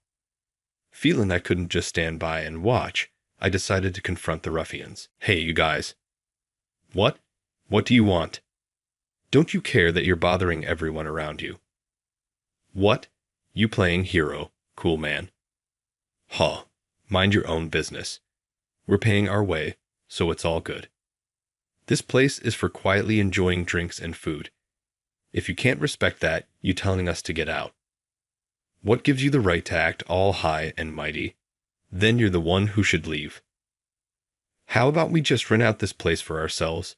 Then we won't be bothering anyone, right? The ruffians seemed unfazed by my attempt to intervene. Instead, they suddenly decided to rent out the place and forcefully kick me out. Pushed by several of them, I was thrown out with nothing on me. All my belongings, including my phone, were left at the counter. Realizing I had left my phone behind, I reached for my pocket to call the police. "Excuse me, do any of you have a phone on you?" I asked the other customers, who, like me, had been kicked out of the store. But it turned out that everyone had left their belongings inside, and not a single person had a means to contact the police. Madison. I remembered that Madison had left for the restroom just before the ruffians showed up, which meant she was unaware of their presence inside. I tried to open the door, but it was locked from the inside. I moved to a window through which I could peek inside without being noticed by the ruffians. Just then, Madison came out of the restroom, unaware of the situation. She inevitably ran into the ruffians. Upon spotting Madison, the ruffians quickly surrounded her. "Hey, look, a lady all by herself. Got ditched by her boyfriend, huh? Why don't you have a drink with us and cheer up?" One of the ruffians put his arm around Madison's waist and pulled her close. Madison, unable to bear the thought of Madison being touched by their filthy hands. I tried to open the door in a rage, but it wouldn't budge. Even trying to force it open, I couldn't manage it alone. From my perspective, Madison seemed frightened by the ruffians, but in reality, she was completely calm. At that moment, the reason for her calmness would soon become clear. Instead of Madison screaming, what reached my ears as I struggled with the door was the sound of men's groans and a loud commotion. What? Is Madison being attacked? With the help of other customers, we managed to pry the door open, but what I saw was an unbelievable sight. The delicate Madison was gracefully taking down one ruffian after another, as if in a scene from a comic book. Despite their larger size, Madison was completely unharmed. In fact, seeing the situation, I almost felt sorry for the ruffians. "You bastards. We were being nice, and you got all cocky." Madison continued to throw the ruffians to the ground, one after another. Her movements were so swift that I couldn't even join in to help. I just watched the ruffians fall one by one. Actually, even if I had tried to help Madison, I would have just gotten in the way. Once the ruffians were all lying on the floor, unable to fight back, Madison let out a small sigh. Then she casually took out her phone from her pocket and started making a call. "Hello, this is Madison." "Yes, Madison. I'm currently at an AB district listening in." It seemed like she wasn't making a personal call, but rather one related to her work. "Aha, James." After ending the call, Madison immediately noticed me and hurried over, wearing a slightly awkward smile. "Madison, are you hurt at all? Are you okay?" "Yeah, I'm fine." "That's good to hear. Relieved to know you weren't harmed," I said, finally able to breathe easy. A few minutes later, several police cars pulled up in front of the store. They arrived quickly. Madison and I walked out of the bar together towards the cars. There, a police officer greeted her with a salute. "Good work, Madison. Great job." I could hear such exchanges reaching my ears. "Everyone's inside. Can you take the statements later?" "Of course," Madison replied, seemingly acquainted with the officers. There were so many things I wanted to ask Madison, like whether she was injured, what had happened, and how she knew the police officer. But I couldn't find the words for any of it. After some hesitation, I decided to ask Madison the one thing that was on my mind. "Madison, are you by any chance?" "Yes." "Related to the police?" "James, you're sharp." "Yes, I'm an active duty police officer." Madison pulled out her police badge from her bag. Indeed, the photo and name on it were unmistakably Madison's. It seems that after graduating from high school, Madison entered the police academy. It felt like a career Madison with her strong sense of justice, would choose. It made more sense than her being a public service worker, right? A public servant, huh? Well, yes, that's true. Police officers are public servants. So Madison wasn't wrong, but I felt a bit frustrated that I hadn't figured it out myself. The way I took down those ruffians. It's something I learned during my time at the police academy. See, I can handle being targeted now. Is that so? Sorry for keeping it a secret. I felt like the image you had of me was still from high school, so I just went with it. But where does someone as delicate as you get that kind of strength from? Haha, it's martial arts. Once you learn it, anyone can do it. Are you disappointed? What? No way. Really, that's good. Madison smiled at me, looking relieved. Actually, it's way too cool. In a gap with your usual self, you made me fall for you even more. I like you. Madison, I'm so happy that you first worried about whether I was hurt. Your kindness hasn't changed since high school, and that made me so happy. You're always you. James, does that mean? Yes, I like you too. And so, the feelings I harbored since high school finally found their resolution. Madison and I officially started dating.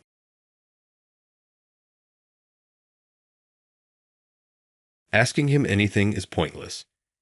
He is merely an old-timer who has stolen a paycheck and done nothing for the company. Young staff members who didn't know me gave me the cold shoulder when I returned to the corporate office after working in a small branch. In the end, I had to go with one of them to a customer meeting so I could pretend to learn from him. But I was thrown out as a paycheck thief. The woman seated across from me at the conference, with her exquisite features and remarkable physique, was bridging the gap between us in spite of what the young employee had said. Hey, how about we do it together? She then proposed. 6 years later, I, Thomas, was back at Longfield Pharmaceuticals headquarters. I braced myself as I stood in front of the headquarters building's sales department room, which I hadn't seen in a long time, and then I opened the door. As expected, the faces within have changed drastically during the last 6 years. All but one of my coworkers who had competed with me in sales, as well as the manager Henry, who had graciously mentored me, were gone. Hi, Thomas. It's been a while. Mike, my coworker and current manager of the sales department, was the one who was smiling at me. I was shocked to learn that you would be returning. I'd assumed that after being demoted, you would live out the rest of your days in that local branch. For a recent high school graduate like you, it seemed appropriate. Mike looked at me mockingly, and I snapped. At that moment, a woman came up and called out, Mike, in a lovely voice. After connecting her arm with Mike's and applying pressure, she turned to face me. Is that Thomas? I wonder. It's been a while. You still have the same unimpressive appearance. Well, it makes sense given that you were demoted to a local branch. Emily gave a malevolent laugh. I gave her an internal sigh. Considering that she was the woman I had previously thought about marrying, I was disappointed. Emily and I had been dating for 6 years. She was employed in the headquarters sales department as a temporary sales clerk. She was renowned for her extraordinary beauty and kindness, and I felt so fortunate that she had picked me. After a year of dating, Emily asked me to come over to her house one day. I met her brother and parents there. Since she introduced me to her family, I assumed she could be thinking about getting married. I began thinking seriously about marrying Emily after that day. I then got a transfer order, though. I was moved to a small branch from the headquarters. When I heard this, I braced myself. I invited Emily out on a date after the notice of the job move was sent out. I asked her to marry me there. Will you accompany me and marry me? There you can probably get work as a sales clerk as well. Emily, however, gave a chilly look in return. What are you discussing? Why should I accompany a demoted individual? Even as a high school graduate, you were good at sales and liked by Henry and other coworkers, so I thought you had a bright future. However, I was mistaken. Someone without a future is not someone I can be with. Wait, Emily, this transfer isn't a demotion. How couldn't it be? You're going to some backwater branch. If you can't even understand that, you really are just a dumb high school graduate. She sighed in exasperation and disappeared.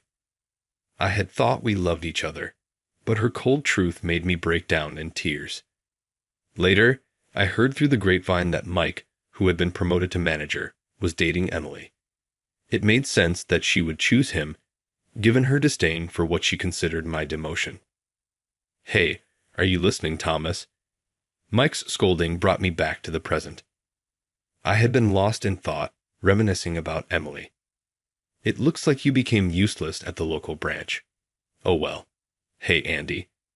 At Mike's call, a man quickly responded with a yes and rushed over. Thomas, this is Andy. He's young, but has great sales records, and I have high hopes for him. Learn the ropes of sales from him. I couldn't help but widen my eyes. I've been working as a salesman for nearly 10 years since joining the company.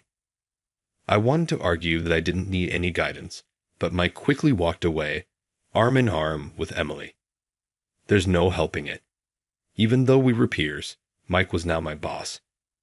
I couldn't go against what he said. Pleased to meet you. I'm Thomas. I extended my right hand for a handshake, but Andy didn't offer his in return and lazily scratched his head. I've heard about you from Mike. You're just a high school graduate and come from a single-parent household, right? Quite a difference from Mike, who graduated from a prestigious university and whose parents run a hospital. And Emily was your girlfriend? Huh. How pathetic to have even your girl taken away. Look, even though I haven't been at headquarters for 6 years, I'm still your senior. Could you at least use some respect? Are you for real? Respect is for people you admire, right? I'm not going to respect an old, useless paycheck thief just because he's older. What should I respect about you? Andy laughed derisively. I didn't even feel anger. I was just appalled, wondering what kind of training Mike was giving his subordinates. Well, since Mike asked me to, I'll be your mentor, though. Come on, let's get moving. Well, by the way, could you tell me which company we're visiting? Harbor Corporation. Heard of it? Yes, it's a pharmaceutical wholesale company that's been rapidly growing since it was founded 2 years ago, right? Well, though you were exiled to the boondocks, you can keep up, huh? We're just making a courtesy call. I've tried several times, but the person in charge is the CEO's daughter, and she refuses to make any deals. Honestly, I think it's a waste of time, but we never know when she might change her mind, so we have to keep in touch. As I followed him, who walked sluggishly, I couldn't help but worry a bit. Is he really the high-achieving salesman Mike respects so much? After a 30-minute train ride and a 10-minute walk, we arrived at Harbor Corporation's headquarters. We were guided to a meeting room on the 7th floor by the receptionist. After a while, the woman in charge appeared. With her refined features, she glanced at Andy and me with a stern look, then sat down on the sofa in front of us. Andy put on a fake smile that almost seemed like he would rub his hands together. Good day, Lily. It's a lovely day, isn't it? Andy, who is this? I haven't seen him before. Lily interrupted Andy and looked at me. Oh, this is Thomas. He just got assigned to the sales department today. I see. I'm Lily. I'm a medical sales representative. Nice to meet you. Nice to meet you too. We exchanged business cards. Andy continued talking, almost cutting between me and Lily. Well, don't worry about him, Lily. You look as lovely as ever. Are you using any of the highly effective supplements you handle? That's unnecessary. More importantly, what's the status on the price reduction of this drug? I've repeatedly said we won't sign a contract unless it's resolved. How long do you plan to delay your response? Oh, about that, we're still discussing it with the higher-ups. It's been over a month, she sighed and glanced at me. My heart skipped a beat. Thomas, do you have any ideas? The drug your company wants to sell is more expensive than similar ones from other companies. We need you to lower the price. Lily pointed to the drug in the documents she had received from Andy. I stared at it. This drug was developed by our company 6 months ago. Clinical trials showed it to be twice as effective as other drugs, so we priced it a bit higher. Do you still find it expensive? She nodded. I placed my hand on my chin and pondered over the documents. Andy, standing next to me, sneered. Lily, it's pointless to ask him anything.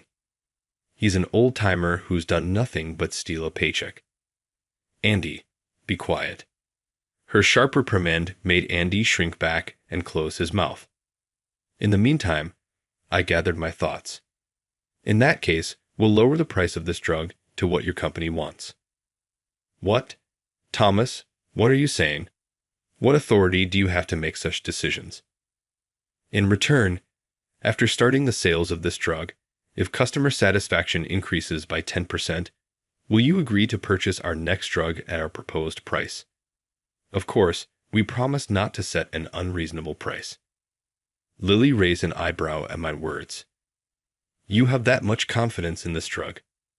Yes, Lily, I replied. We stared at each other, but it was Lily who gave in. She laughed softly, covering her mouth. All right, I'll go along with that for now. Let's sign the contract for this drug. We signed the sales contract with a pleased Lily. During this, Andy stared at me in bewilderment. Lily turned a cold gaze toward Andy. Andy, aren't you the real paycheck thief here?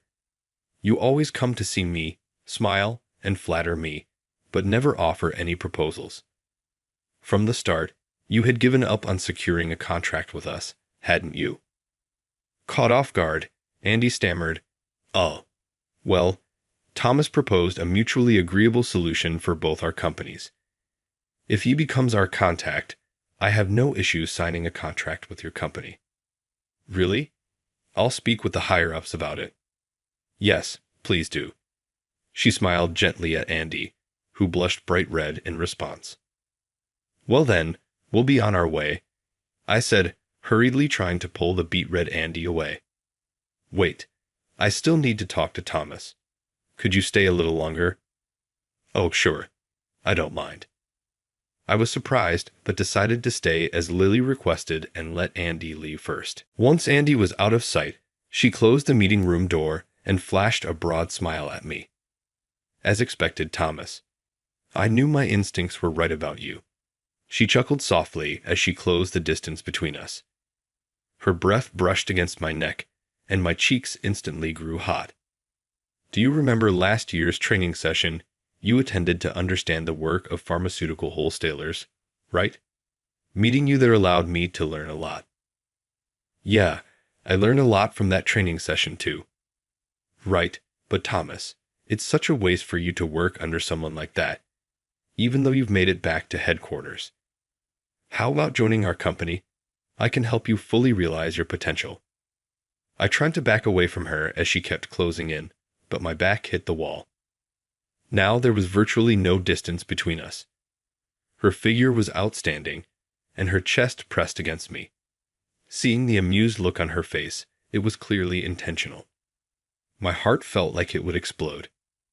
Ever since the training session, she had been trying to recruit me to her company, but I had consistently refused. I thought she would have given up after a year, but it seemed she hadn't. I'm not planning to leave this company, I managed to say, suppressing my rapidly beating heart. She looked disappointed and stepped back. I see. Well, I won't give up. After giving me a bewitching smile, she left the meeting room. Exhausted, I collapsed on the spot. My heart was still pounding, and my body was still hot. After regaining my composure, I returned to the office. Immediately, the sales department staff swarmed around me. Thomas, that's amazing. I heard you managed to secure a deal with Lily, the CEO's daughter of Harbor. They said she was unapproachable. She rejected every proposal, and honestly, even Mike had given up. In the morning, they barely acknowledged me, but now everyone was looking at me with admiration. As I wondered what was going on, I made eye contact with Andy. "I spread the word about your success story, Thomas," he said, giving me a thumbs up. Somehow, he had started using polite language. Does this mean I've finally earned his respect? Just then, I felt a burning gaze and turned around. Mike and Emily were glaring at me with bitter expressions. A few days later, I found myself at a bar with Lily. She had invited me. When I arrived, she was already there, and she smiled and waved me over when our eyes met. My heart raced as I sat next to her. "Let's toast to our reunion." Lily lightly clinked her glass against mine. After taking a few sips of her cocktail, she let out a long breath. "Thomas, why did you turn down my offer?" "Don't you like my company?" she asked, tilting her head and looking up at me with a slightly sad expression. I felt a pang in my chest. "It's not that. I know your company is great, and I'm grateful that you think so highly of me. But Mr. Johnson, the president of my current company, took me in despite being a high school graduate. I owe him a lot, and I want to repay that debt." "I see." Lily pouted and took another sip of her cocktail. "But it's thanks to you that I no longer feel ashamed of being a high school graduate." Lily tilted her head in curiosity. During the first day of the training session I attended last year, there was a time for participants to introduce themselves. Since the first person mentioned their name, company, department, and university, everyone else followed it. This made me incredibly anxious. I knew that if I introduced myself as a high school graduate, I would be laughed at. It had always been that way. I was the last to introduce myself. I'd hoped that at least one other person would be a high school graduate, but of course there wasn't. And then my turn came. "I'm Thomas. I work in sales at Longfield Pharmaceuticals branch. I didn't attend university. I graduated from high school. I knew I'd be ridiculed, but lying would be wrong, so I told the truth. Everyone's expressions changed immediately. Some openly laughed, saying, 'Really? A high school graduate?' I regretted not keeping quiet. I clenched my fists and bit my lip, ready to look down. But then you said, 'Why is everyone laughing?' Being a high school graduate means he has more work experience than those of us who went to university." I looked up in surprise. It was you. With your refined features, having more work experience than everyone else. I had never thought of it that way. Your words were eye-opening, and you smiled at me, showing your teeth. Teach me a lot, Thomas. "Oh, should I use polite language since you're a senior?" you asked. "No, we're the same age, so you don't need to." "Okay then. Nice to meet you." Thanks to you, the mocking atmosphere around me changed into one of welcome. Thanks to you, I had a great time during the training session. I learned to be proud of being a high school graduate, to say it with confidence. I'm truly grateful. When I said that, for some reason, Lily's face turned bright red. Her eyes were also watery. As I tilted my head, wondering if she had drunk too much, she hastily wiped her eyes. "No, compared to what you've done for me." "What have I done for you?" I racked my brain, trying to remember. Seeing my confusion, she laughed softly. "I think it was probably just natural for you, so you don't remember. On the first day of the training session, I suddenly felt sick on the train. I was probably just nervous, but I couldn't get off because I didn't want to be late for the session. The only seat available was in the priority seating, so I took it. Then, some old man yelled at me, "That's a priority seat. Young people like you shouldn't be sitting there." I was feeling unwell and scared, and I almost started crying. That's when you stepped in and helped me. You said, "I think she's feeling unwell. Her face is pale, and even if that's not the case, there are illnesses and injuries that aren't visible. It's not right to scold someone just because they're young." Lily paused and looked at me intently. I remembered the incident she was describing. "Oh yes, I do remember. Helping someone on the first day of the training session. I'm glad that old man quickly apologized afterward, but I didn't realize that person was you, Lily. She blushed and smiled shyly. After getting to know you during the training session, I learned that you were a high school graduate from a single-parent household. It made sense that you understood the various circumstances people might face. That's why you thought there might be a reason I was sitting in the priority seat. Thomas, you're someone who can empathize with others in different situations. I admire that about you. I think you're amazing. Her words made my heart race. It was the first time someone had directly told me I was amazing, and from such a beautiful woman, no less. As I struggled to find a response, I noticed Mike entering the bar. He was with a woman, but it wasn't Emily. Thinking she might be a business associate, I watched as Mike put his hand around her waist. The closeness between them was clearly not that of mere business associates. Could he be cheating? As I stared in disbelief, Mike noticed my gaze and made eye contact. He seated the woman and walked over to me. Hey, Thomas. Having a drink? That's Lily from Harbor Corporation, right?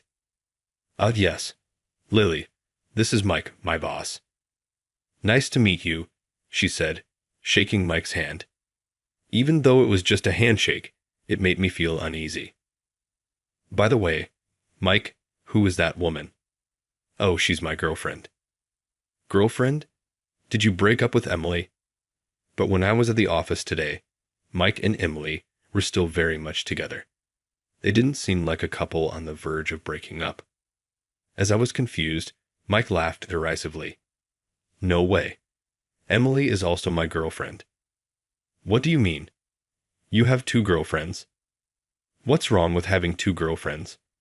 A man of my caliber can handle multiple women. But does Emily and this woman know about each other? This one knows, but when I told Emily, she got really angry. So I've kept it a secret from her since then. If she got angry, then stop seeing other women. Who do you really love? Both, obviously. Though I might be done with Emily soon. She's been pressuring me to get married, and it's becoming a hassle. Seeing my mouth agape, Mike smirked. If you want, I can give Emily back to you. In exchange, give me Lily. She's beautiful and has a great figure, perfect to be my girlfriend. I couldn't believe what I was hearing. The anger boiled over so quickly that my mind went blank. Hey, Lily. Forget about Thomas and come to me.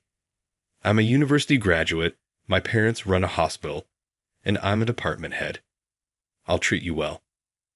Mike reached out to touch Lily, but before I could stop him, she slapped him hard across the face. I'd rather bite my tongue than date someone as selfish as you. Leaving a stunned Mike holding his cheek, Lily paid the bill, grabbed my hand, and pulled me out of the bar. I struggled to keep up and not trip as she led me away. We emerged from the bustling downtown area into a quieter alley, and she stopped. She turned to me with a worried look on her face. I'm sorry for slapping your boss, Thomas. Mike was in the wrong. Honestly, it felt pretty satisfying. I replied with a laugh. However, she still seemed to have something on her mind. That Emily. She's your ex-girlfriend, right? Yeah, that's right. Do you still have feelings for her? Were you happy when Mike said he could give her back to you? What? No way. I hastily and firmly denied it, but she didn't seem convinced. But, she murmured, her eyes beginning to well up with tears. I didn't want to see her looking like that. I clenched my fists tightly. Really, I don't have any feelings for Emily anymore. The one I like now is you, Lily. I love how you don't laugh at me and even call me amazing. My face was probably bright red. Lily looked up at me with her tear-filled eyes wide open. A single tear rolled down her cheek. I'm so happy. I love you too, Thomas. She rested her cheek against my chest. I gently held her, making sure not to break the moment. She looked up at me, and then, almost naturally, we kissed. The next day at work, I was on top of the world. Thomas, did something good happen? Andy asked. Thinking it best not to reveal that I was dating a client, I kept it a secret and said nothing. He just said, "I see," with a slight smirk and didn't ask anything further. During lunch break, I had just finished eating in the cafeteria and was heading back to work when I saw Emily coming down the hallway. "Emily," I called out. She gave me a cold look. "Don't call me by my name. I'm not your girlfriend. I'm Mike's girlfriend." "About Mike, you should stay away from him. He's—" Emily laughed mockingly at me. "Oh, is that so? Are you saying this because you still have feelings for me?" "No, that's not it. But don't patronize me." The atmosphere suddenly grew cold. Emily was furious. "I hate you acting all high and mighty just because you're a full-time employee, even though you're only a high school graduate. Looking down on me. You must have enjoyed dating someone with a higher education but lower social standing. That's not true." The name badge around her neck shook as she trembled with anger. It clearly stated contract employee, just like it did when we first started dating. "Do you remember when you gave me the past exam papers for the MIS certification?" she said. Her words brought back the memory. "I wish I could become a full-time employee. Better pay, better benefits, and I wouldn't have to worry about getting laid off," she often muttered while staring at her contract employee badge.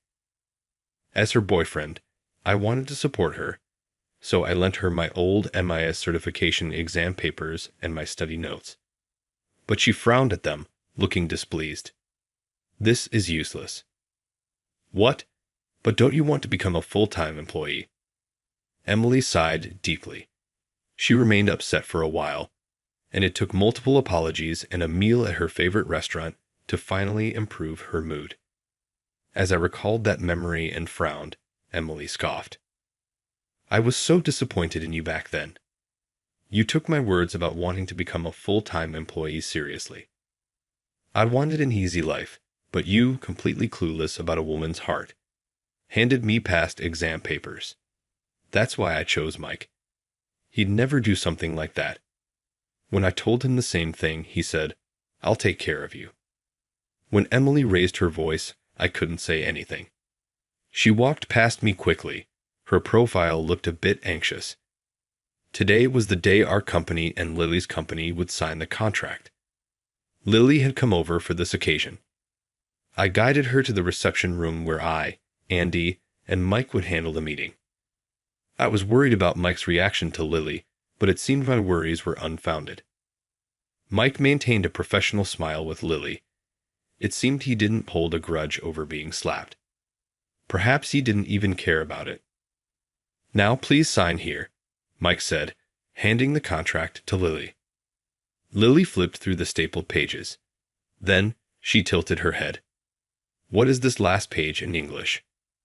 "Oh, we often deal with overseas companies, so we prepare contracts in English as well. The content is exactly the same as the Japanese version, so there's nothing to worry about." Lily frowned.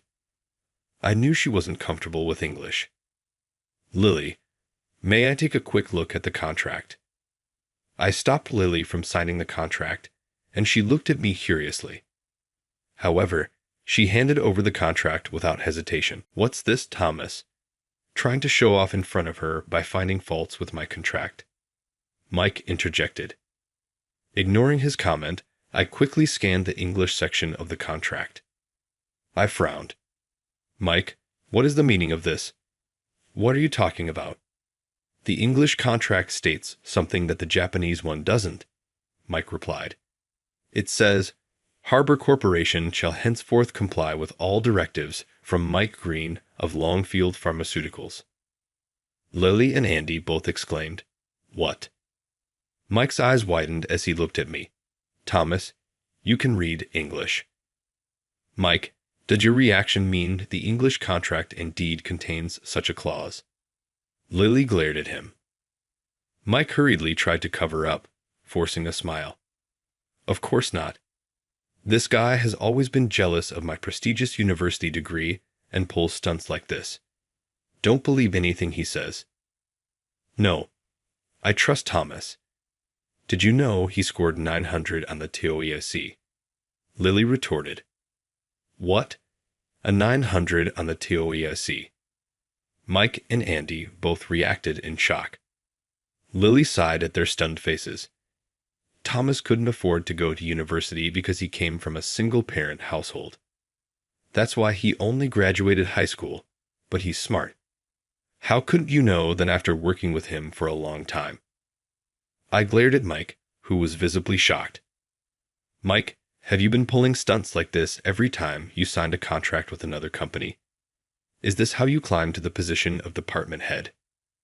What are you talking about? This is a misunderstanding. I just wanted to test Lily. I had no intention of making her sign it. Do you have any proof to support your claims? If not, I can sue you for defamation. I have the proof right here, came a voice from the entrance of the reception room. It was Emily. She placed a USB on the desk with a serious expression. All the paper documents have been destroyed, but this USB contains the data of all the contracts Mike has made so far. What? Emily, you traitor. Mike quickly grabbed the USB from the desk, threw it to the floor, and stomped on it. How about that? The evidence is gone now. Mike, are you stupid? Backup is basic. Emily smirked and pulled another USB from her jacket pocket, showing it to Mike. Mike's face turned pale. Hand that over. Mike lunged at Emily. Instinctively, I shielded her, and we both fell to the floor. Realizing he had failed to attack Emily, Mike swiftly pinned me down. You bastard. If you hadn't come back, I could have been the director, executive director, vice president, and even the next president. Mike raised his fist. Thomas.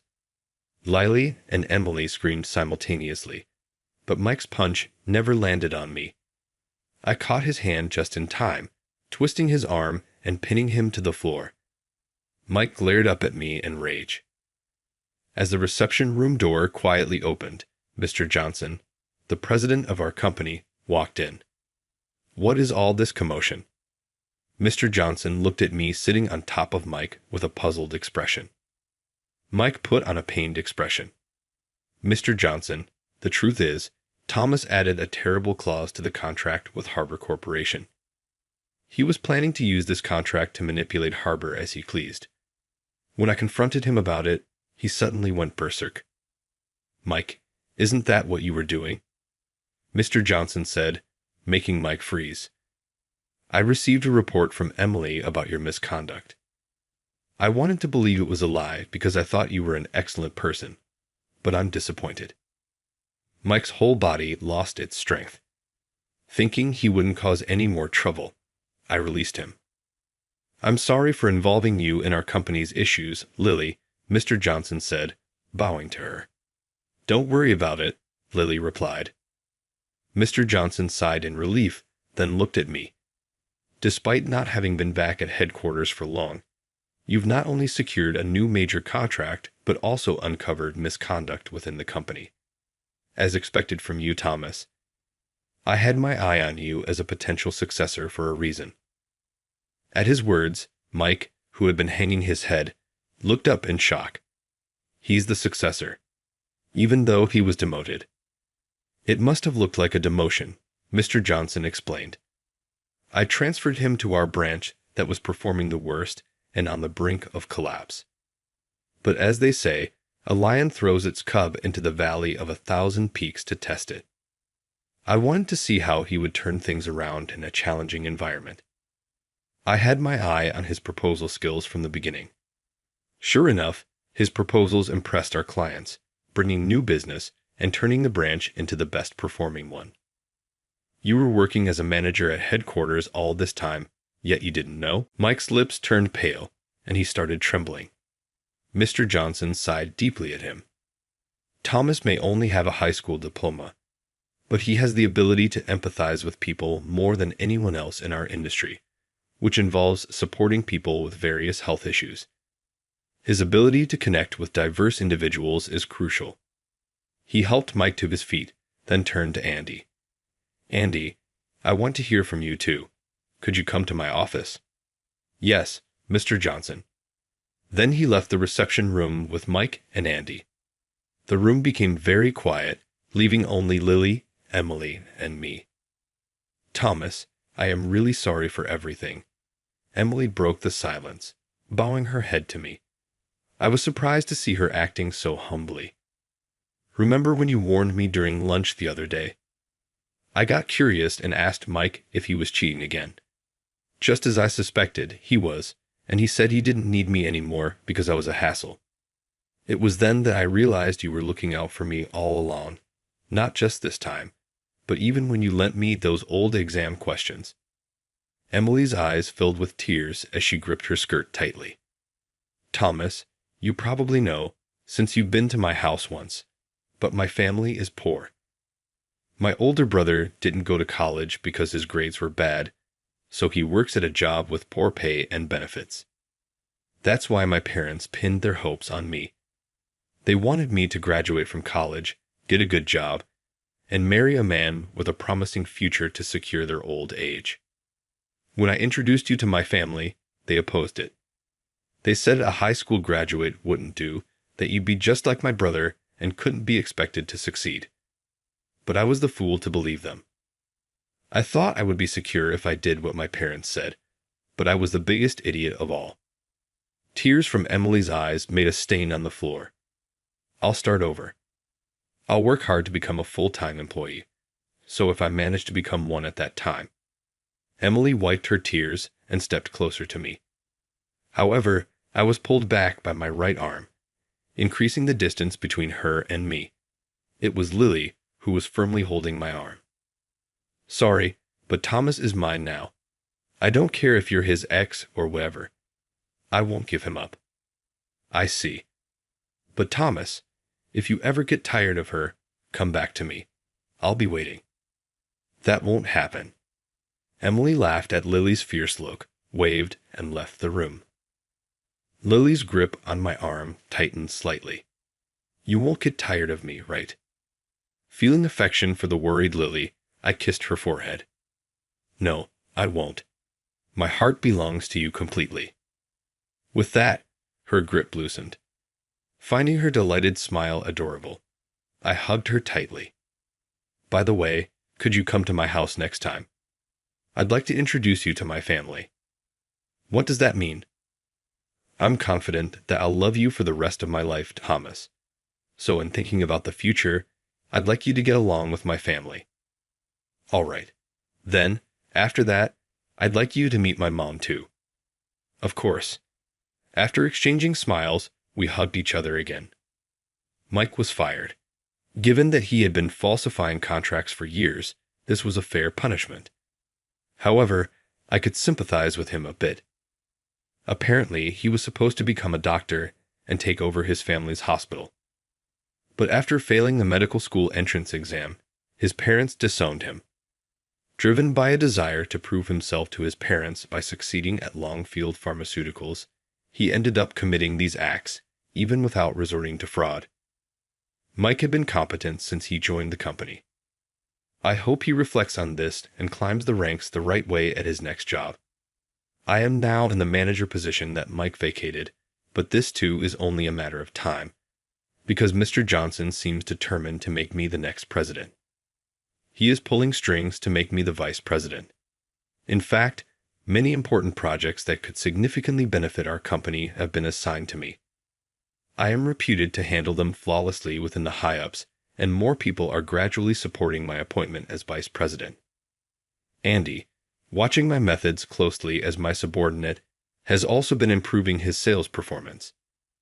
If I become vice president, he might take over as manager.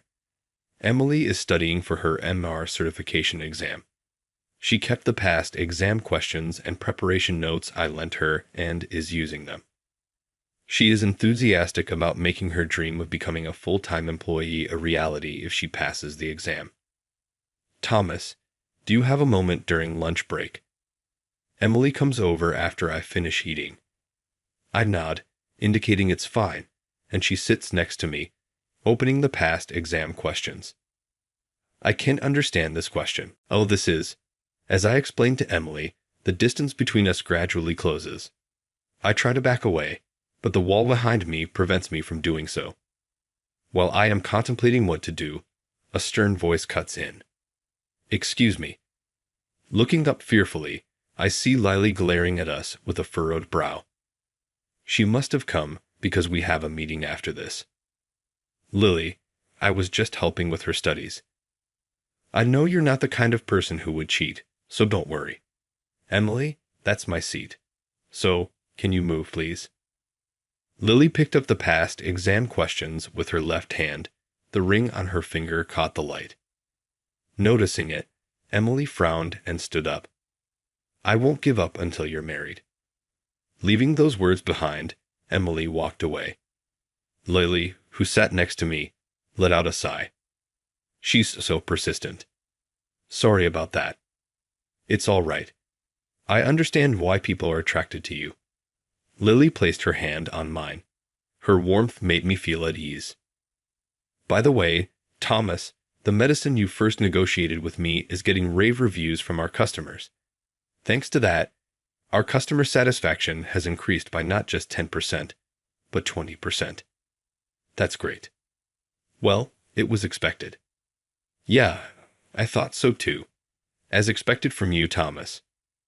And now more clients specifically request medicine from Longfield Pharmaceuticals, so we'd like to increase our purchases from you." "Understood. Let's go to the meeting room to finalize the details. Andy is waiting and ready." We stood up and walked side by side. People around us were watching with smiles. It seemed that everyone at the company knew about our relationship, but thanks to that, both our company's performances have improved, and everyone viewed our relationship positively. I felt very grateful for that. As I looked at Lily's smiling face next to me, I felt that the phrase "smooth sailing" described our current situation perfectly. I grew up in a single-parent household, and because we didn't have much money, I couldn't go to college. So, my highest education is a high school diploma. I've had many bitter experiences, but because of that, I learned the importance of empathizing with people and have been able to practice it. I owe a lot to Lily and Mr. Johnson, who extended their hands to me without laughing at my high school diploma. From now on, I intend to fully utilize this ability to empathize for the happiness of both the company and Lily.